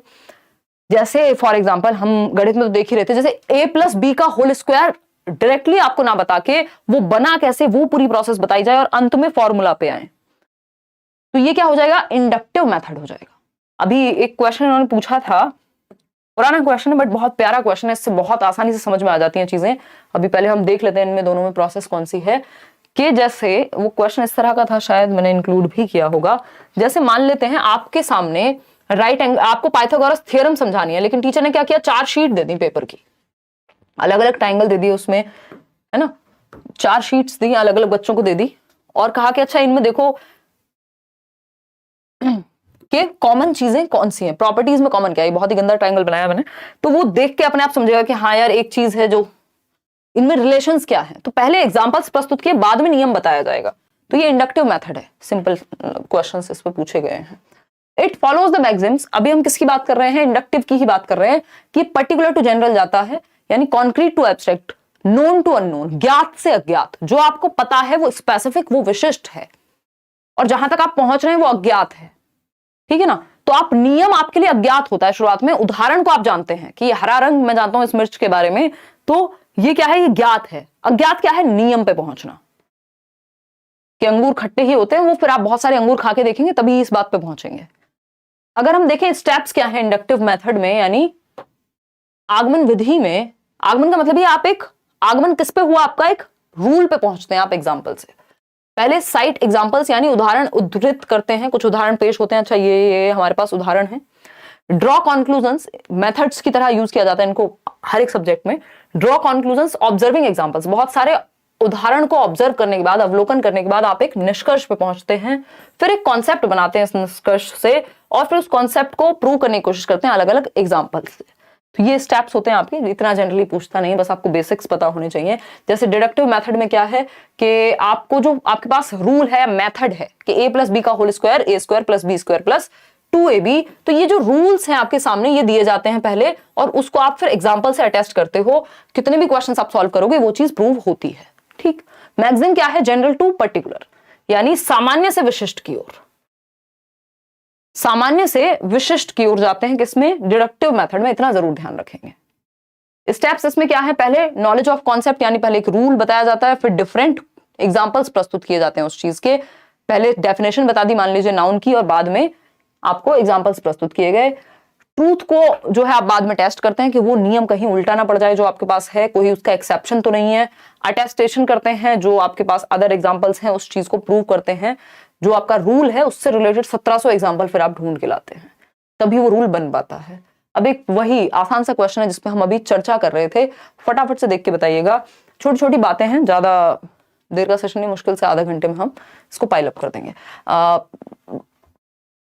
वाइंड अप कर देंगे basically. To teach the Pythagoras theorem a teacher has distributed a sheet on which, एक शीट डिस्ट्रीब्यूट की जिसमें 4 ट्राइंगल्स बने हुए हैं। अब प्रॉपर्टीज ऑब्जर्व करनी है बच्चों को। 4 राइट एंगल ट्राइंगल, अच्छा सारे ही राइट एंगल्ड हैं, ठीक, सारे ही 4 राइट एंगल ट्राइंगल्स बने हुए हैं एक शीट पे। बच्चों को डिस्ट्रीब्यूट कर दी टीचर ने, हम 3 ही दे देते हैं चलो, ठीक। और ये शीट डिस्ट्रीब्यूट कर दी, and ask the child to find the relationship between the sides of a triangle. तो उनको पता लगेगा कि यार ये वाली साइड बड़ी है बाकी दोनों से, या वो जिस भी बेसिस पे वो रिलेशनशिप, संबंध खोजने का प्रयास करेंगे बच्चे। तो आपके सामने जब क्वेश्चन आता है, ये इंडक्टिव मेथड है, डिडक्टिव है, लेक्चर मेथड है, लेबोरेटरी। लेक्चर में तो आप लेक्चर देते हैं, लेबोरेटरी में तो आप कुछ एक्सपेरिमेंट कराएंगे। लेबोरेटरी की तो यहाँ जरूरत नहीं लग रही। तो आपके सामने बहुत सारे उदाहरण दिए गए उन शीट्स के थ्रू, ताकि बच्चा एक रूल तक पहुंच पाए। अभी वो ऑब्जर्व करेगा, और ऑब्जर्व करने से एग्जाम्पल साइट हुआ है, फिर रूल तक पहुंचेंगे। तो ये आगमन विधि है। अगर पहले रूल बता दिया होता और बाद में शीट्स दी होती तो ये डिडक्टिव हो जाता, ठीक। तो ये इंडक्टिव मेथड है। A option is the right answer over here. आगे बढ़ेंगे, अब टीचिंग लर्निंग मटेरियल्स की बात कर लेते हैं। देखिए टीचिंग लर्निंग प्रोसेस की अगर हम बात करें तो टीचिंग क्या है? जहां पे आप बेसिकली इंस्ट्रक्ट करते हैं और नॉलेज को बिल्ड करने का मौका देते हैं। कंस्ट्रक्टिविज्म की माने तो रचना करने देते हैं। बच्चा ज्ञान की संरचना करता है, रचना करता है एक्टिवली, सक्रिय रूप से। और इसके लिए हम क्या करते हैं? फिर टीचिंग लर्निंग मटेरियल्स का, शिक्षण सहायक सामग्री का प्रयोग करते हैं। चार्ट्स बनाते हैं, फ्लैश कार्ड्स बनाते हैं, 3D मॉडल्स बनाते हैं, आजकल पिक्चर्स दिखा सकते हैं, मूवी दिखा सकते हैं, बहुत सारी चीजें हम शिक्षण सहायक सामग्री के रूप में। इवन एक चीज पूछी जा रही है, इस बार भी पेपर में आ रहा है, पहले से आ रहा है 2018 से, बाला की फुल फॉर्म जो आपके टीचिंग लर्निंग एड से ही संबंधित है, बिल्डिंग एज लर्निंग एड। ये हमें पता ही होना चाहिए, बिल्डिंग एज लर्निंग एड, यानी बिल्डिंग को ही हम एक लर्निंग एड के रूप में प्रयोग कर रहे हैं। ये प्रीवियसली मैंने आपको क्वेश्चंस कराए हैं इस साल, उसमें भी बताया था कि बिल्डिंग, मान लीजिए एक रूम है, क्लासरूम है, उसपे ही दीवार पे कुछ कुछ लिखा हुआ है, अलग अलग ग्रह जो है हमारे सोलर सिस्टम का कुछ एक चार्ट बना हुआ है, दूसरी तरफ कुछ नंबर सिस्टम का कुछ बना हुआ है, कहीं टेबल लिखे हुए हैं स्कूल में अलग अलग दीवारों पे। तो यानी बिल्डिंग ही लर्निंग एड बन गई है, बिल्डिंग ही लर्निंग एड बन गई है। आराम से हो जाएगा, मीनाक्षी इवन ज्यादा ही आएंगे। तो ये शिक्षण, अब इसमें एक और चीज आ जाती है कि भाई जो बायपोलर प्रोसेस है, वो जॉन एडम्स ने कहा कि भाई टीचिंग क्या है, वो बायपोलर प्रोसेस है, प्रक्रिया है जिसमें 2 पोल्स होते हैं, द्विध्रुवीय, एक तरफ टीचर और एक तरफ स्टूडेंट। तो ये क्या संकीर्ण बात है, ये नैरो बेसिस पे टीचिंग को निर्धारित किया गया है। जबकि अगर हम ब्रॉड वे में देखें टीचिंग क्या है, तो जॉन डुई के अकॉर्डिंग ट्राइपोलर है, टीचर है, स्टूडेंट है, और एनवायरमेंट भी है या करिकुलम भी है। एनवायरमेंट भी है या करिकुलम भी है, ये बात तो मैं आपको, ये सीडीपी में भी पूछा जा चुका है प्रीवियसली। अब कुछ टीचिंग लर्निंग मटेरियल्स हैं जो स्पेसिफिकली मैथ्स के लिए प्रयोग में लाए जाते हैं, जैसे जियो बोर्ड है। जियो वाला जियो नहीं है आपके फोन में चलाने वाला, जियो बोर्ड क्या है? इसमें कीलों को ठोक करके आप देख रहे हैं, ये कुछ कुछ कीलें लगी हुई हैं एक बोर्ड पे, और उससे शेप दर्शाई जा रही है। रबर बैंड वगैरह का प्रयोग करके आप छोटे मोटे थ्रेड वगैरह का भी यूज कर सकते हो। तो ये क्या है, मान लीजिए ट्राइंगल दर्शा रहे हैं, तो इन कीलों से रबर का प्रयोग करके एक जियो बोर्ड पे आप शेप्स पढ़ा रहे हैं बच्चे को, ठीक। तो उससे क्या होगा, बच्चों को आइडिया लगेगा ना कि भाई ये 4 हमने स्क्वायर लिए, मतलब एक स्क्वायर बनाया, चारों साइड्स इक्वल हैं, तो कितने स्क्वायर लिए बराबर शेप के? 4। तो जियो बोर्ड से आप ज्योमेट्रिकल शेप्स को बहुत आसानी से सिखा सकते हैं। It is a square board, ये अपने आप में कैसा होगा, स्क्वायर बोर्ड होगा जिसमें छोटे छोटे स्क्वायर्स हैं जो आप देख ही पा रहे हैं, और इन विच नेल्स आर एम्बेडेड, यानी ये जो कीलें लगी होती हैं, with the use of rubber band, initial geometrical measurement and numerical concepts. कौन से कॉन्सेप्ट सीख रहे हैं हम, ज्योमेट्रिकल कॉन्सेप्ट्स। भाई ये जो शेप्स हैं ज्यामिति की ही तो हैं, ज्योमेट्रिकल कॉन्सेप्ट सीख रहे हैं हम इनिशियली, कि बेसिकली एक ट्राइंगल क्या होता है, या हम कहें एक सर्कल क्या होता है, एक रेक्टेंगल क्या है, एक स्क्वायर क्या है, और क्या सीख रहे हैं, मेजरमेंट। हम मेजर कर सकते हैं ना ये कितने बॉक्सेस में बना है, उस हिसाब से मतलब इनकी लेंथ वगैरह भी हम यहाँ बेसिक मेजरमेंट जान सकते हैं। ठीक, तो मेजरमेंट हम सिखा सकते हैं बच्चे को, इससे मापना। न्यूमेरिकल कॉन्सेप्ट सिखा सकते हैं कुछ हद तक, किससे, जियो बोर्ड से। तो ये 2-3 बातें हैं जो हम जियो बोर्ड का प्रयोग करके सिखा सकते हैं। फिर आता है अबेकस, इससे भी क्वेश्चन आता ही है अबेकस से हर बार। अगर हम अबेकस की देखें तो अबेकस को अबेकस ही कहते हैं हिंदी में, गिनतारा कहते हैं आई थिंक, हाँ। तो अगर हम कहें तो ये क्या है, ये बेसिकली इस तरह की बीड्स लगी हुई होती हैं। आपने अबेकस कहीं ना कहीं देखा होगा, छोटे छोटे, ये वैदिक मैथमेटिक्स का पार्ट हुआ करता था। It is N ancient mathematical instrument, यानी वैदिक गणित का हिस्सा है, बहुत पुराने समय से हम यूज कर रहे हैं। It is a frame generally of would, generally तो ये वुड या प्लास्टिक के भी आते हैं आजकल, छोटे छोटे आपने देखे हो, यानी लकड़ी का या फिर प्लास्टिक का एक पीस है, ये फ्रेम है। That holds rods with freely sliding beads mounted on them. ये बीड्स हैं, ये जो आप देख रहे हैं, ये इधर से उधर जा पाते हैं। ठीक, कोई वीडियो देख लीजिएगा आप अबेकस की, और ये इसमें फ्रीली मूव कर सकते हैं। इन रॉड्स, बीच में रॉड लगी हुई है। फ्रेम किसका है, प्लास्टिक या लकड़ी का, बीच में रॉड लगी हुई है, और ये फ्रीली मूव कर सकते हैं। जो बीड्स है इसमें मोती टाइप की चीजें। ठीक, द कॉन्सेप्ट्स ऑफ एडिशन, यानी हम इससे जोड़ घटाना, आप देखते हैं इसकी सहायता से बच्चा ज्यादा तेजी से कर पाएगा क्योंकि वैदिक टेक्निक हो गई। ठीक, तो एब्स्ट्रैक्शन, घटाना, जोड़ना, एब्स्ट्रैक्शन बोल रही हूँ, addition, subtraction, multiplication, division, fractions, square root, place value etcetera. Fractions generally हम इससे अवॉइड करते हैं। तो स्क्वायर रूट, प्लेस वैल्यू, ये सब हम सिखा सकते हैं। और specially addition, subtraction, multiplication, division, ये जो बॉड मास वाली कहानी है उसके लिए तो ये बेहद हेल्पफुल रहेगा। फिर आता है डाइंस ब्लॉक, ये भी आपने देखा होगा। डाइंस ब्लॉक क्या है, dice block, these are manipulative tools used to teach basic addition, subtraction, counting, place value, multiplication, place value के लिए तो ये बहुत महत्वपूर्ण है। इस पे क्वेश्चन बहुत पूछा जाता है place value के लिए, तो आपका डाइंस ब्लॉक जो है बहुत महत्वपूर्ण है। और डेसिमल नंबर्स की अगर हमें मल्टीप्लिकेशन सिखानी हो तो ग्रिड का प्रयोग हम बहुत करते हैं इसमें से। These are 4 types of, इसमें 4 टाइप की चीजें यूज हो रही हैं। यूनिट्स किसको शो करते हैं, आपने वो देखा होगा, इकाई, दहाई, सैकड़ा, जो प्लेस वैल्यू है ना, हम सिखा सकते हैं ना इससे। तो ये जो यूनिट है एक, ये वंस को प्रदर्शित करती है, यानी इकाई को प्रदर्शित करती है। ठीक, फिर आता है आपका रॉड। रॉड जो है आप देख रहे हैं इसमें यूनिट्स लगी हुई है, ये वाली जो एक सिंगल यूनिट थी। तो ये रॉड अपने आप में टेंस को, यानी दहाई जिसको हम कहते हैं ना, दहाई को प्रदर्शित करती है। ये पूछ लिया जाता है डायरेक्ट क्वेश्चन। फ्लैट्स जो है, अब ये फ्लैट बनाया हुआ है इन्होंने, ये फ्लैट्स हंड्रेड्स का को रिप्रेजेंट करते हैं, यानी सैकड़ा जिसको हम कहते थे, if I am not wrong, Hindi में।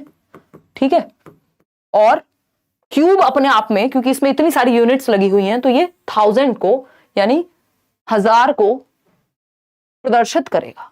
तो यहां पे ये जानना बहुत जरूरी है कि जो यूनिट है वो इकाई को, यानी यूनिट को ही, वंस को, रॉड टेंस को, फ्लैट हंड्रेड्स को, और थाउजेंड्स को क्यूब। तो ये 4 चीजों का यहाँ पे प्रयोग होता है। 4 टाइप्स की चीजें। द यूनिट, जिसके थ्रू हम प्लेस वैल्यू वगैरह सीख रहे हैं, the unit cubes represent units, rods, ये सब मैंने आपको बता दिया है। ठीक, तो basic addition, subtraction, counting, place value, multiplication, ये सब आप डाइंस ब्लॉक से सीख पाएंगे। 3 डायमेंशन टीचिंग एड्स भी होते हैं कुछ, जिसको हम त्रिआयामी कहते हैं, जिसके 3 आयाम हैं। These aids provide understanding of real, बिल्कुल जैसे 3D में मूवी देखते हैं ना आप, ऐसे ही ये 3D एड्स हैं जिनके माध्यम से एकदम रियल, मान लीजिए आपने एक वो लगा दिया, आजकल तो वो भी आ रहा है ना, augmented reality type, AR VR जो होते हैं, तो उससे आपको एग्जैक्टली लगेगा कि हाँ आप एक 3 डायमेंशनल रूम में खड़े हुए हैं, ये इसकी हाइट है, ये इसकी विड्थ है ना, तो उससे पूरा आपको पता लगता है। These are real objects, specimens, models या पपेट्स, या तो रियल ऑब्जेक्ट को ही ले आते हैं क्लास में, या उनके जैसे दिखने वाले, या मॉडल्स बना दिए उनके, पपेट्स वगैरह का यूज करते हैं जिनकी 3 डायमेंशंस हो। फॉर एग्जाम्पल, एक किसी ने ये मॉडल बनाया है, मॉडल्स बनते हैं ना, स्कूल में एग्जीबिशन लगती है, तो ट्राइंगल का जो है, इसको ऐसे नहीं बनाया कि जस्ट पेपर पे बना के दिखा दिया हो, इसको प्रॉपर बना करके दिखाया है। ये आपको दिख रहे हैं अलग अलग सब, इस पे जमे हुए हैं, चिपकाए हुए हैं, क्यूब को बना करके आप पूरे डब्बे का प्रयोग करके, इसी तरह सिलेंड्रिकल शेप, कोन को, तो ये 3D मॉडल हो गया। इससे क्या होगा, मैथ्स शेप्स सीखने में आसानी होगी, बजाय कि सिर्फ किताब में पढ़े, वो लिटरली देख पा रहा है। एक और छोटी सी चीज जिसपे हमने बात की थी शुरुआत में, टॉल शेप ऑफ मैथमेटिक्स, जो एनसीएफ में मेंशन्ड है। टॉल शेप ऑफ मैथमेटिक्स यानी गणित का ऊंचा कद, हाइट वाली टॉल शेप नहीं, ठीक। तो ये क्या कहता है देखते हैं एक बार। तो टॉल शेप ऑफ मैथमेटिक्स की जब हम बात कर रहे हैं, is where mastery of one topic is prerequisite for the next, यानी पहली रिक्वायरमेंट है, अनिवार्यता है कि आप नया टॉपिक तभी सीख पाएंगे जब आपको पहले वाला ओल्ड पुराना टॉपिक ठीक से आता हो। अगर किसी को एडिशन ही नहीं आता, मल्टीप्लिकेशन ही नहीं आती, उसको डिवीजन कैसे सिखाओगे? तो यानी आप देखते हैं 6th का गणित नहीं आता, 7th सीखने में बहुत दिक्कत होगी। क्यों? क्योंकि बेसिक क्लियर नहीं है। तो ये बेस को क्लियर करके ही आप नेक्स्ट टॉपिक पे जाएंगे। इसी को टॉल शेप ऑफ मैथमेटिक्स हम कह रहे हैं। यहां पे आगे बढ़ेंगे। अब ब्लूम टेक्सोनॉमी में बस हमें मेनली यहां पे ये देखना है कि एक तो बच्चे को हमें हॉट्स देने हैं। हॉट्स मतलब हॉट डॉग नहीं, HOTS higher order thinking skills, जिसमें बच्चे का थिंकिंग लेवल, लॉजिकल एबिलिटी ज्यादा यूज हो। लॉट्स क्या है? Lower order thinking skills. तो हमें पता है ये जो आपकी स्किल्स हैं ये लोअर ऑर्डर कहलाती हैं, ऊपर की जो स्किल्स हैं वो आपकी हायर ऑर्डर कहलाएंगी। ठीक, ब्लूम्स टैक्सोनॉमी पे अलग से वीडियो बनाई हुई है, इसमें अलग से दोबारा नहीं पढ़ने वाले हैं, उसको आप अलग से भी जाके देख सकते हैं। एक क्वेश्चन आप देख सकते हैं मैथमेटिक्स के नेचर पे। अब कुछ क्वेश्चंस ही आई थिंक, मुझे लग रहा है ये अंत हो चुका है आज के सेशन का। जो बहुत ही मुख्य बातें थी, जो बिल्कुल जरूरी बात थी, जो पेपर से आप 2 दिन पहले ही पढ़ के जाओगे, वही बातें हमने डिस्कस की हैं। नोट्स में भी आपको वही चीजें मिली हैं। देखिएगा, आगे बढ़े।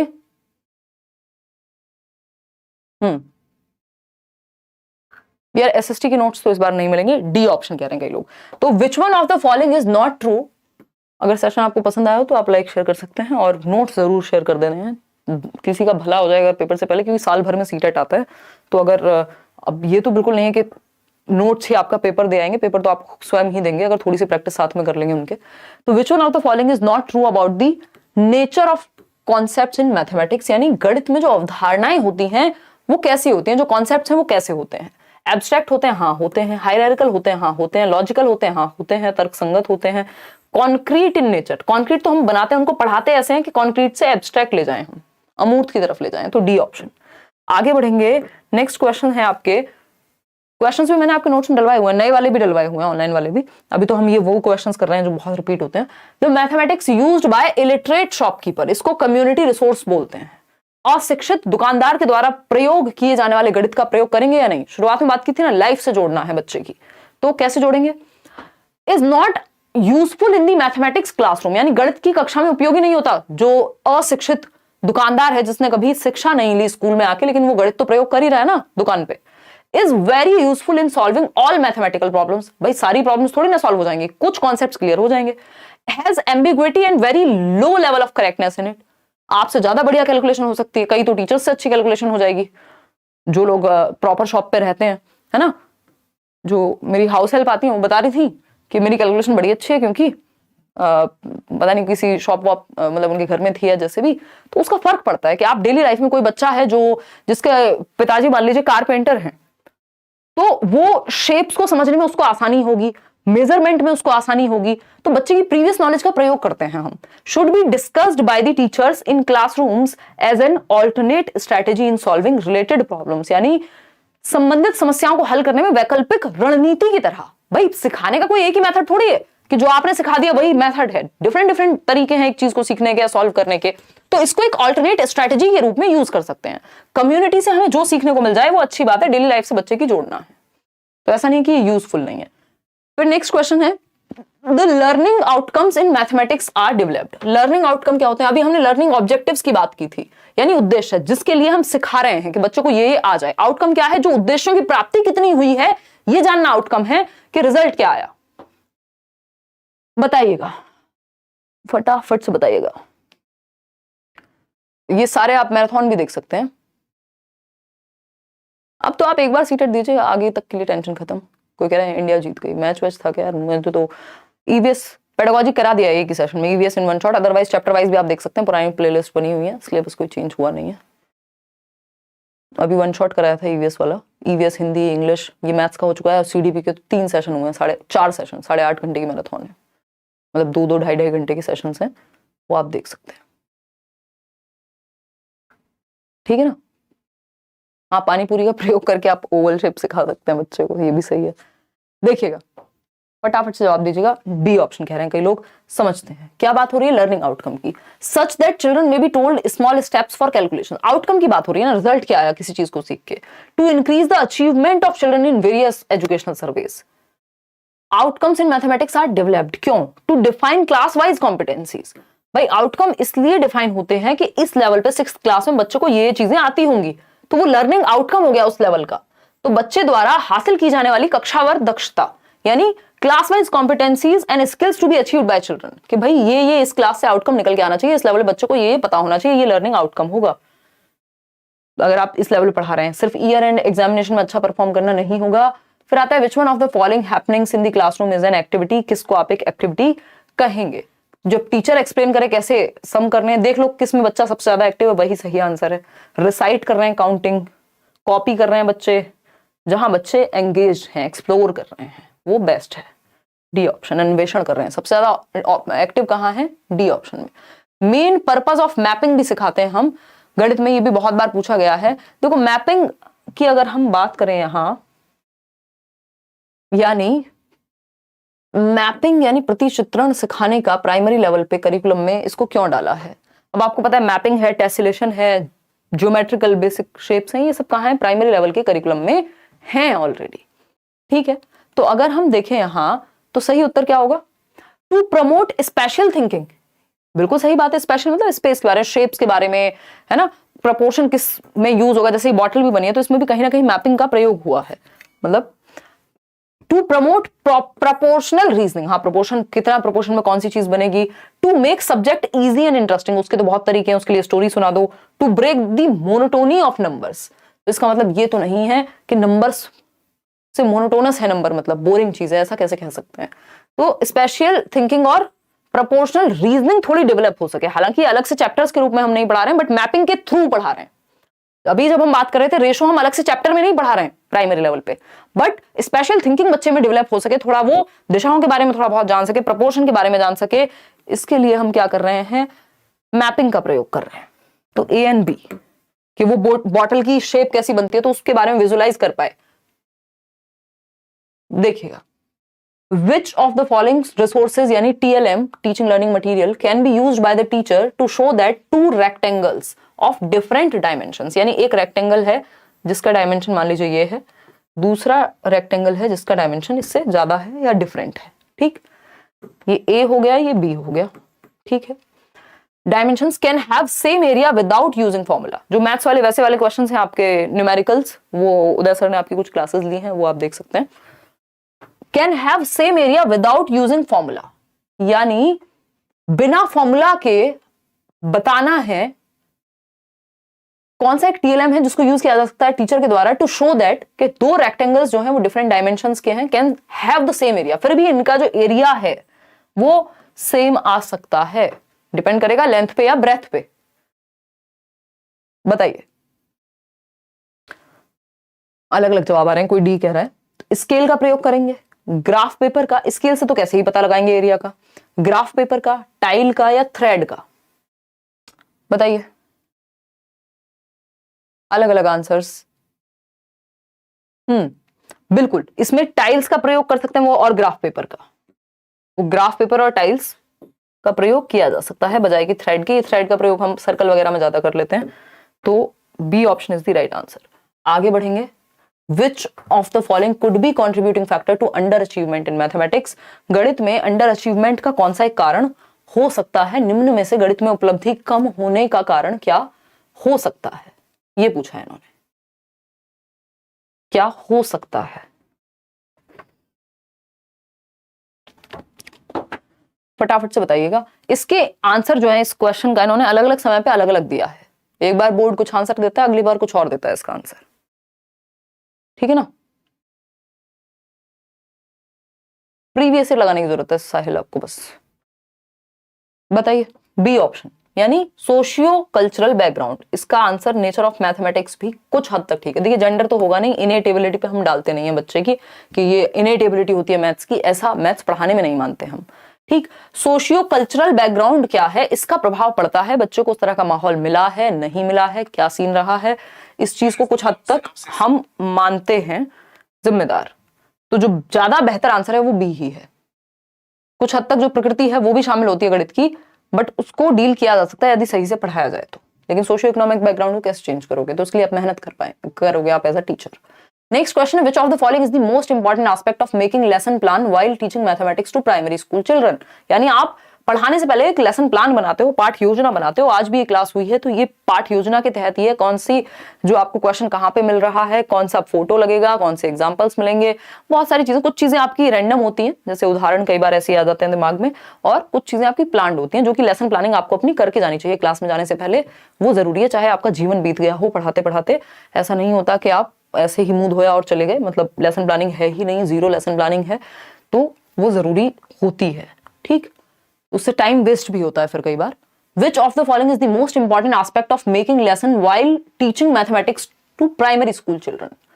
Sequence of text book, presenting mathematical concepts in structured manner. बच्चा एक्टिव किस में है वो देख लीजिए बस। Writing activities and questions. सिर्फ एक्टिविटी लिखने से अच्छा ये नहीं है कि सीधा सीधा अपॉर्चुनिटी प्रोवाइड करा दो बच्चा जहां पे कॉन्सेप्ट्स को कंस्ट्रक्ट कर सके, अपनी रियल लाइफ में ऑब्जर्व करके वो संकल्पनाओं का निर्माण करके उन तक पहुंच सके। तो सी ऑप्शन में वो ज्यादा एक्टिव है बाकी किसी ऑप्शन के। और आपको बच्चे को एक्टिव ही बनाना है, इसलिए तो लेसन प्लान आप लेके जा रहे हैं ना, कि आप बेहतर वे में सिखा पाएंगे। अब है, which of the following is not be considered a feature of a constructivist mathematics classroom? Constructivist यानी रचनावादी, जहां मीनिंग मेकिंग होगी, अर्थ निर्माण होगा, बच्चा एक्टिव रहेगा, एक्सप्लोर करेगा, एंगेज रहेगा। प्याजे, वाइगोस्की, इन सबको याद कर लीजिए। तो देख लीजिए बच्चा जहां एक्टिव है वहीं कंस्ट्रक्शन हो रही है। और कंस्ट्रक्टिविस्ट जो स्कूल ऑफ थॉट है, यानी जो रचनावाद है, कंस्ट्रक्टिविज्म पे ही एनसीएफ बेस्ड है, और हमारी आज की भी ज्यादातर पॉलिसीज कंस्ट्रक्टिविज्म को मानती हैं। ठीक, तो बताइए बच्चा कहाँ एक्टिव है? The role of language and dialogue in learning mathematics is given due to attention. The teacher acknowledges the students may construct multiple understandings. हाँ, यहाँ पे बच्चे एक्टिव होंगे। ऑब्जेक्टिव टेस्ट, कनेक्शंस, इन सब से बेहतर है बच्चे एक्टिव हैं यहाँ, तो वो नॉलेज को कंस्ट्रक्ट कर लेंगे। तो B option is the right answer. एक दो क्वेश्चन और हैं आपके, फिर आपकी छुट्टी।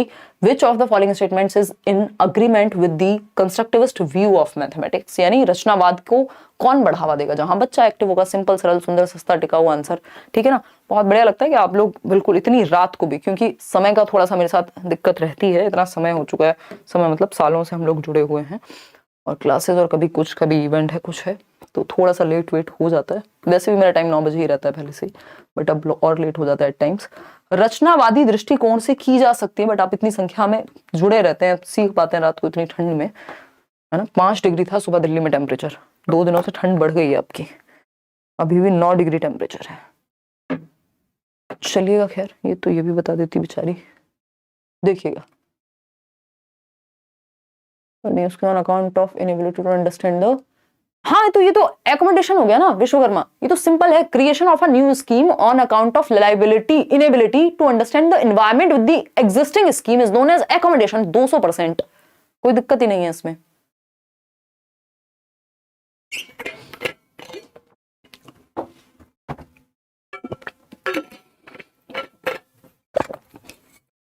देखो कोई आपको पेपर में गलत ही जवाब देने लग जाए तो बात अलग है, अदरवाइज क्योंकि अगर देखा जाए तो अडेप्टेशन की प्रक्रिया में चेंज तो दोनों में होता है, चाहे वो एसिमुलेशन हो चाहे वो एकोमोडेशन हो। ये बहुत ही नजदीक की चीजें हैं, बट उसमें आपको फंसना नहीं है। ये सिंपल सा, आपको अगर आप बोर्ड का पेपर दे रहे हैं, बोर्ड मतलब कोई सीबीएसई है या फिर आपका D++ भी है, तो उस केस में सिंपल एकोमोडेशन है इसका जवाब, और होना भी चाहिए। जब आप पुराना स्कीमा की वजह से आपको दिक्कत होती है नई सिचुएशन या जो आज की सिचुएशन है उसको समझने में, नहीं हाँ एग्जिस्टिंग स्कीमा को ही चेंज करना पड़ रहा है ना, न्यू स्कीम की वजह से नया स्कीमा आपने बनाया, एकोमोडेशन आएगा।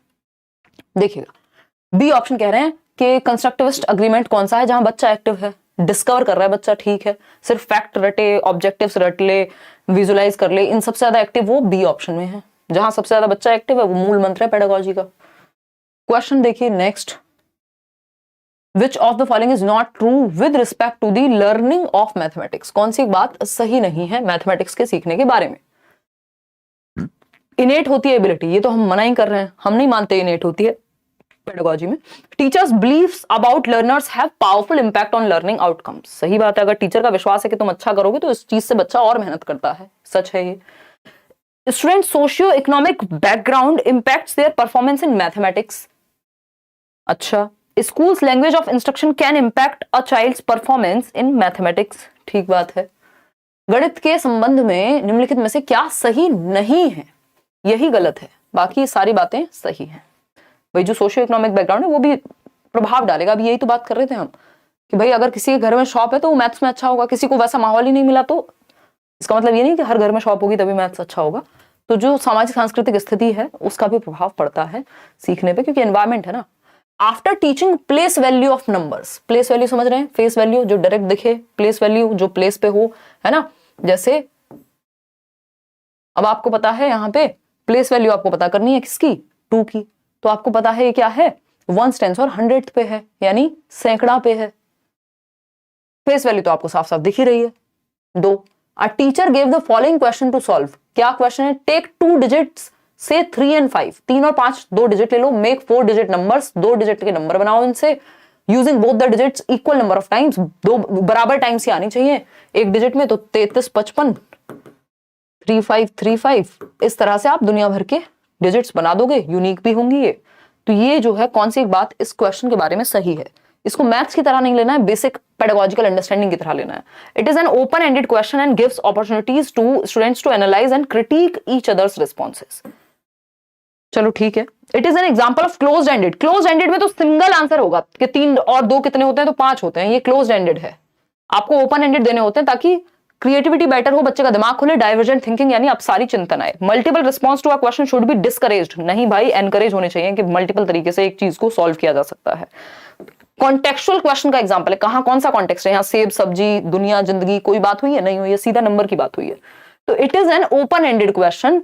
ये एक मुक्त उत्तर वाला प्रश्न है जिससे क्रिएटिविटी या डाइवर्जेंट थिंकिंग बेटर होती है, और ओपन एंडेड क्वेश्चंस ज्यादा बेटर होते हैं क्लोज्ड एंडेड से। जैसे ये जो क्वेश्चन है क्लोज्ड एंडेड है, 4 में से एक ही ऑप्शन सही होगा, ये क्लोज्ड एंडेड है, कन्वर्जेंट थिंकिंग है। वहीं जब हम बात कर रहे हैं कि इससे नंबर बनाओ तो वो ओपन एंडेड है और डाइवर्जेंट थिंकिंग यानी क्रिएटिविटी बेहतर होती है। तो होपफुली आपको ये छोटा सा सेशन पसंद आया होगा। वन शॉट का मतलब ये हम टू द पॉइंट बात करेंगे। सेशन पसंद आया हो आप लाइक शेयर सब्सक्राइब तो जरूर कर लीजिएगा। आजकल नोटिफिकेशन आसानी से पहुंचता नहीं है, अगर आप सब्सक्राइब करके बेल आइकॉन दबा के रखो अपना, ताकि सेशन का पता लग जाए। और कई बार आगे पीछे भी होता है तो टेलीग्राम वगैरह पे पता लग जाता है। ये पीडीएफ आपको टेलीग्राम पे मिल जाएगी। इसके अलावा be your own constant, tension लेनी नहीं है, पढ़ाई करनी है शांति से।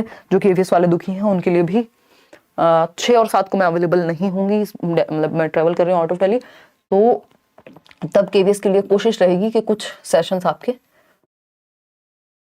मतलब 2 सेशंस के थ्रू आपको ये रिकॉर्डेड मिल जाएंगे आपको, क्योंकि उस दिन लाइव सेशन आपका नहीं हो पाएगा। इसके अलावा बैचेस में तो दबा के पढ़ाई चल ही रही है। चलिए, टेक केयर, बाय बाय। धन्यवाद आप सभी का कि आप आए, बाहर आई। कल हम क्वेश्चन करने वाले हैं, मतलब अभी 6-7 को जाऊंगी, कल नहीं जा रही हूँ। कल 9 बजे हम मिलेंगे और 9 बजे तक यार मेरी क्लास ही खत्म होती है, 9:15 मिल जाएंगे। वो असर्शन और जो कथन और कारण वाले क्वेश्चन हैं उनको हम करेंगे। उनमें ज्यादा लोगों को समस्या आ रही है और इस बार भी वो क्वेश्चन आ रहे हैं, ठीक है ना। और एक क्वेश्चन ये मैं जनरली बताती भी हूँ इमोशंस पढ़ाते हुए, कि जो इमोशंस हैं उसमें आपके जेबी वॉटसन हैं जो 3 प्रकार के इमोशन बाय बर्थ बताते हैं। Fall, fear, anger, love. भय बच्चे में जन्म से होता है, क्रोध जन्म से होता है, प्रेम भी जन्म से होता है। आप बच्चे को उछालिए, डर की भावना दिखती है, फिर बाद में एंजॉय करने लगता है। एंगर, वो उसके फेस से दिखेगा आपको कि जब उसको जो चाहिए वो नहीं मिल रहा होता। लव, प्रेम भी आप देखते हैं कि वो एकदम, मतलब वो तो जिन्होंने बच्चों को देखा है वही बता पाएंगे। तो फियर, एंगर, लव, ये आपकी 3 चीजें होती ही हैं जो जन्म से बाय बर्थ। चीजें मतलब बाय बर्थ क्या है? जन्म से ये 3 इमोशंस, 3 संवेग होते हैं। एक क्वेश्चन में नॉट पूछा है, पीछे जाओ। गुड नाइट भाई, गुड नाइट। देख लेते हैं एक बार कौन से क्वेश्चन में नॉट पूछा है, कौन से क्वेश्चन में नॉट पूछा है। बालिके बताइए जरा। हाँ, तो ए ऑप्शन था ना इसका। हाँ, ए ही तो है, ए ही तो है, सही तो है। क्या दिक्कत आ रही है? कहाँ समस्या आई है? सब सही तो है। इसमें भी नॉट पूछा है। अच्छा, okay, now I got it. मैंने इसमें गड़बड़ कर दी होगी। नॉट अ कंस्ट्रक्टिविस्ट थॉट, ऐसा होता है। बहुत अच्छा, कितनी अच्छी बालिका हैं आप। Not be a considered a feature of constructivist mathematics classroom. Role of language ठीक है, बच्चा एक्टिव है, एक्नॉलेज स्टूडेंट्स में कंस्ट्रक्ट ठीक है, objective types are used, primary means of assessment ये तो गड़बड़ है, connections between mathematics and other curricular areas चलो ये भी ठीक है। हाँ तो इसमें जो ज्यादा एक्टिव रहा होगा हमने उसको पकड़ लिया होगा, बाकी भी बच्चे को पैसिव नहीं कर रहे हैं, तो इसका जो सही आंसर है वो सी होगा क्योंकि नॉट पूछा है। तो क्योंकि हम तो बेस्ट आंसर चूज कर लेते हैं जब नॉट नहीं पूछा होता, लेकिन इसमें वो फिलॉसफी काम नहीं करेगी, तो सी ऑप्शन के सिर्फ ऑब्जेक्टिव टाइप का प्रयोग करें तो वो क्लोज एंडेड हो जाएगा। Objective type question close ended होते हैं जबकि हमें ओपन एंडेड का प्रयोग करना होता है। आज के लिए इतना ही, शुक्रिया, धन्यवाद। कल मिलेंगे 9:15 पे और हम कुछ क्वेश्चंस को सॉल्व करेंगे। कुछ क्वेश्चंस की प्रैक्टिस मैं कराऊंगी जितने में हूँ, और फिर तो एनालिसिस करेंगे पेपर का जितने में हूँ, मतलब धरती पे नहीं, अभी 6 और 7 को ट्रैवल करना है उससे पहले, है ना। चलिए टेक केयर, बाय बाय। और कोई आपकी डिमांड हो, कुछ आपको लगता है कि अभी हमें ये करना चाहिए, वो आप कॉमेंट्स में बता दीजिएगा, करेंगे, ठीक है। चलिए bye, good night, thank you so much, happy new year. आप सभी खुश रहें, समस्याओं से लड़ने की क्षमता आपके अंदर पैदा हो जीवन में, क्योंकि समस्याएं ना आए ये तो पॉसिबल नहीं है, फिर तो जीवन ही नहीं है, है ना। कि प्रॉब्लम्स ही ना हो लाइफ में तो ये तो संभव नहीं है, चाहे आप कुछ भी बन जाइए। तो वो क्षमता आपके अंदर विकसित हो कि आप जीवन में बेहतर बन पाए, मैच्योर हों, प्रॉब्लम से सीखें और एंजॉय भी कर पाएं जीवन को, है ना। इस साल आप, अगर जो लोग सच में डिजर्व करते हैं, बहुत मेहनत कर रहे हैं, उनको अपना गोल मिले, एक ही नहीं वैकेंसीज कई सारी देखने को मिलेंगी, तो मेहनत उस चीज़ पे रहे हमारी। अपनी तरफ से हम लोग भी बेस्ट करने की कोशिश करते हैं एज टीचर्स, और आप भी। चलिए टेक केयर, बाय बाय।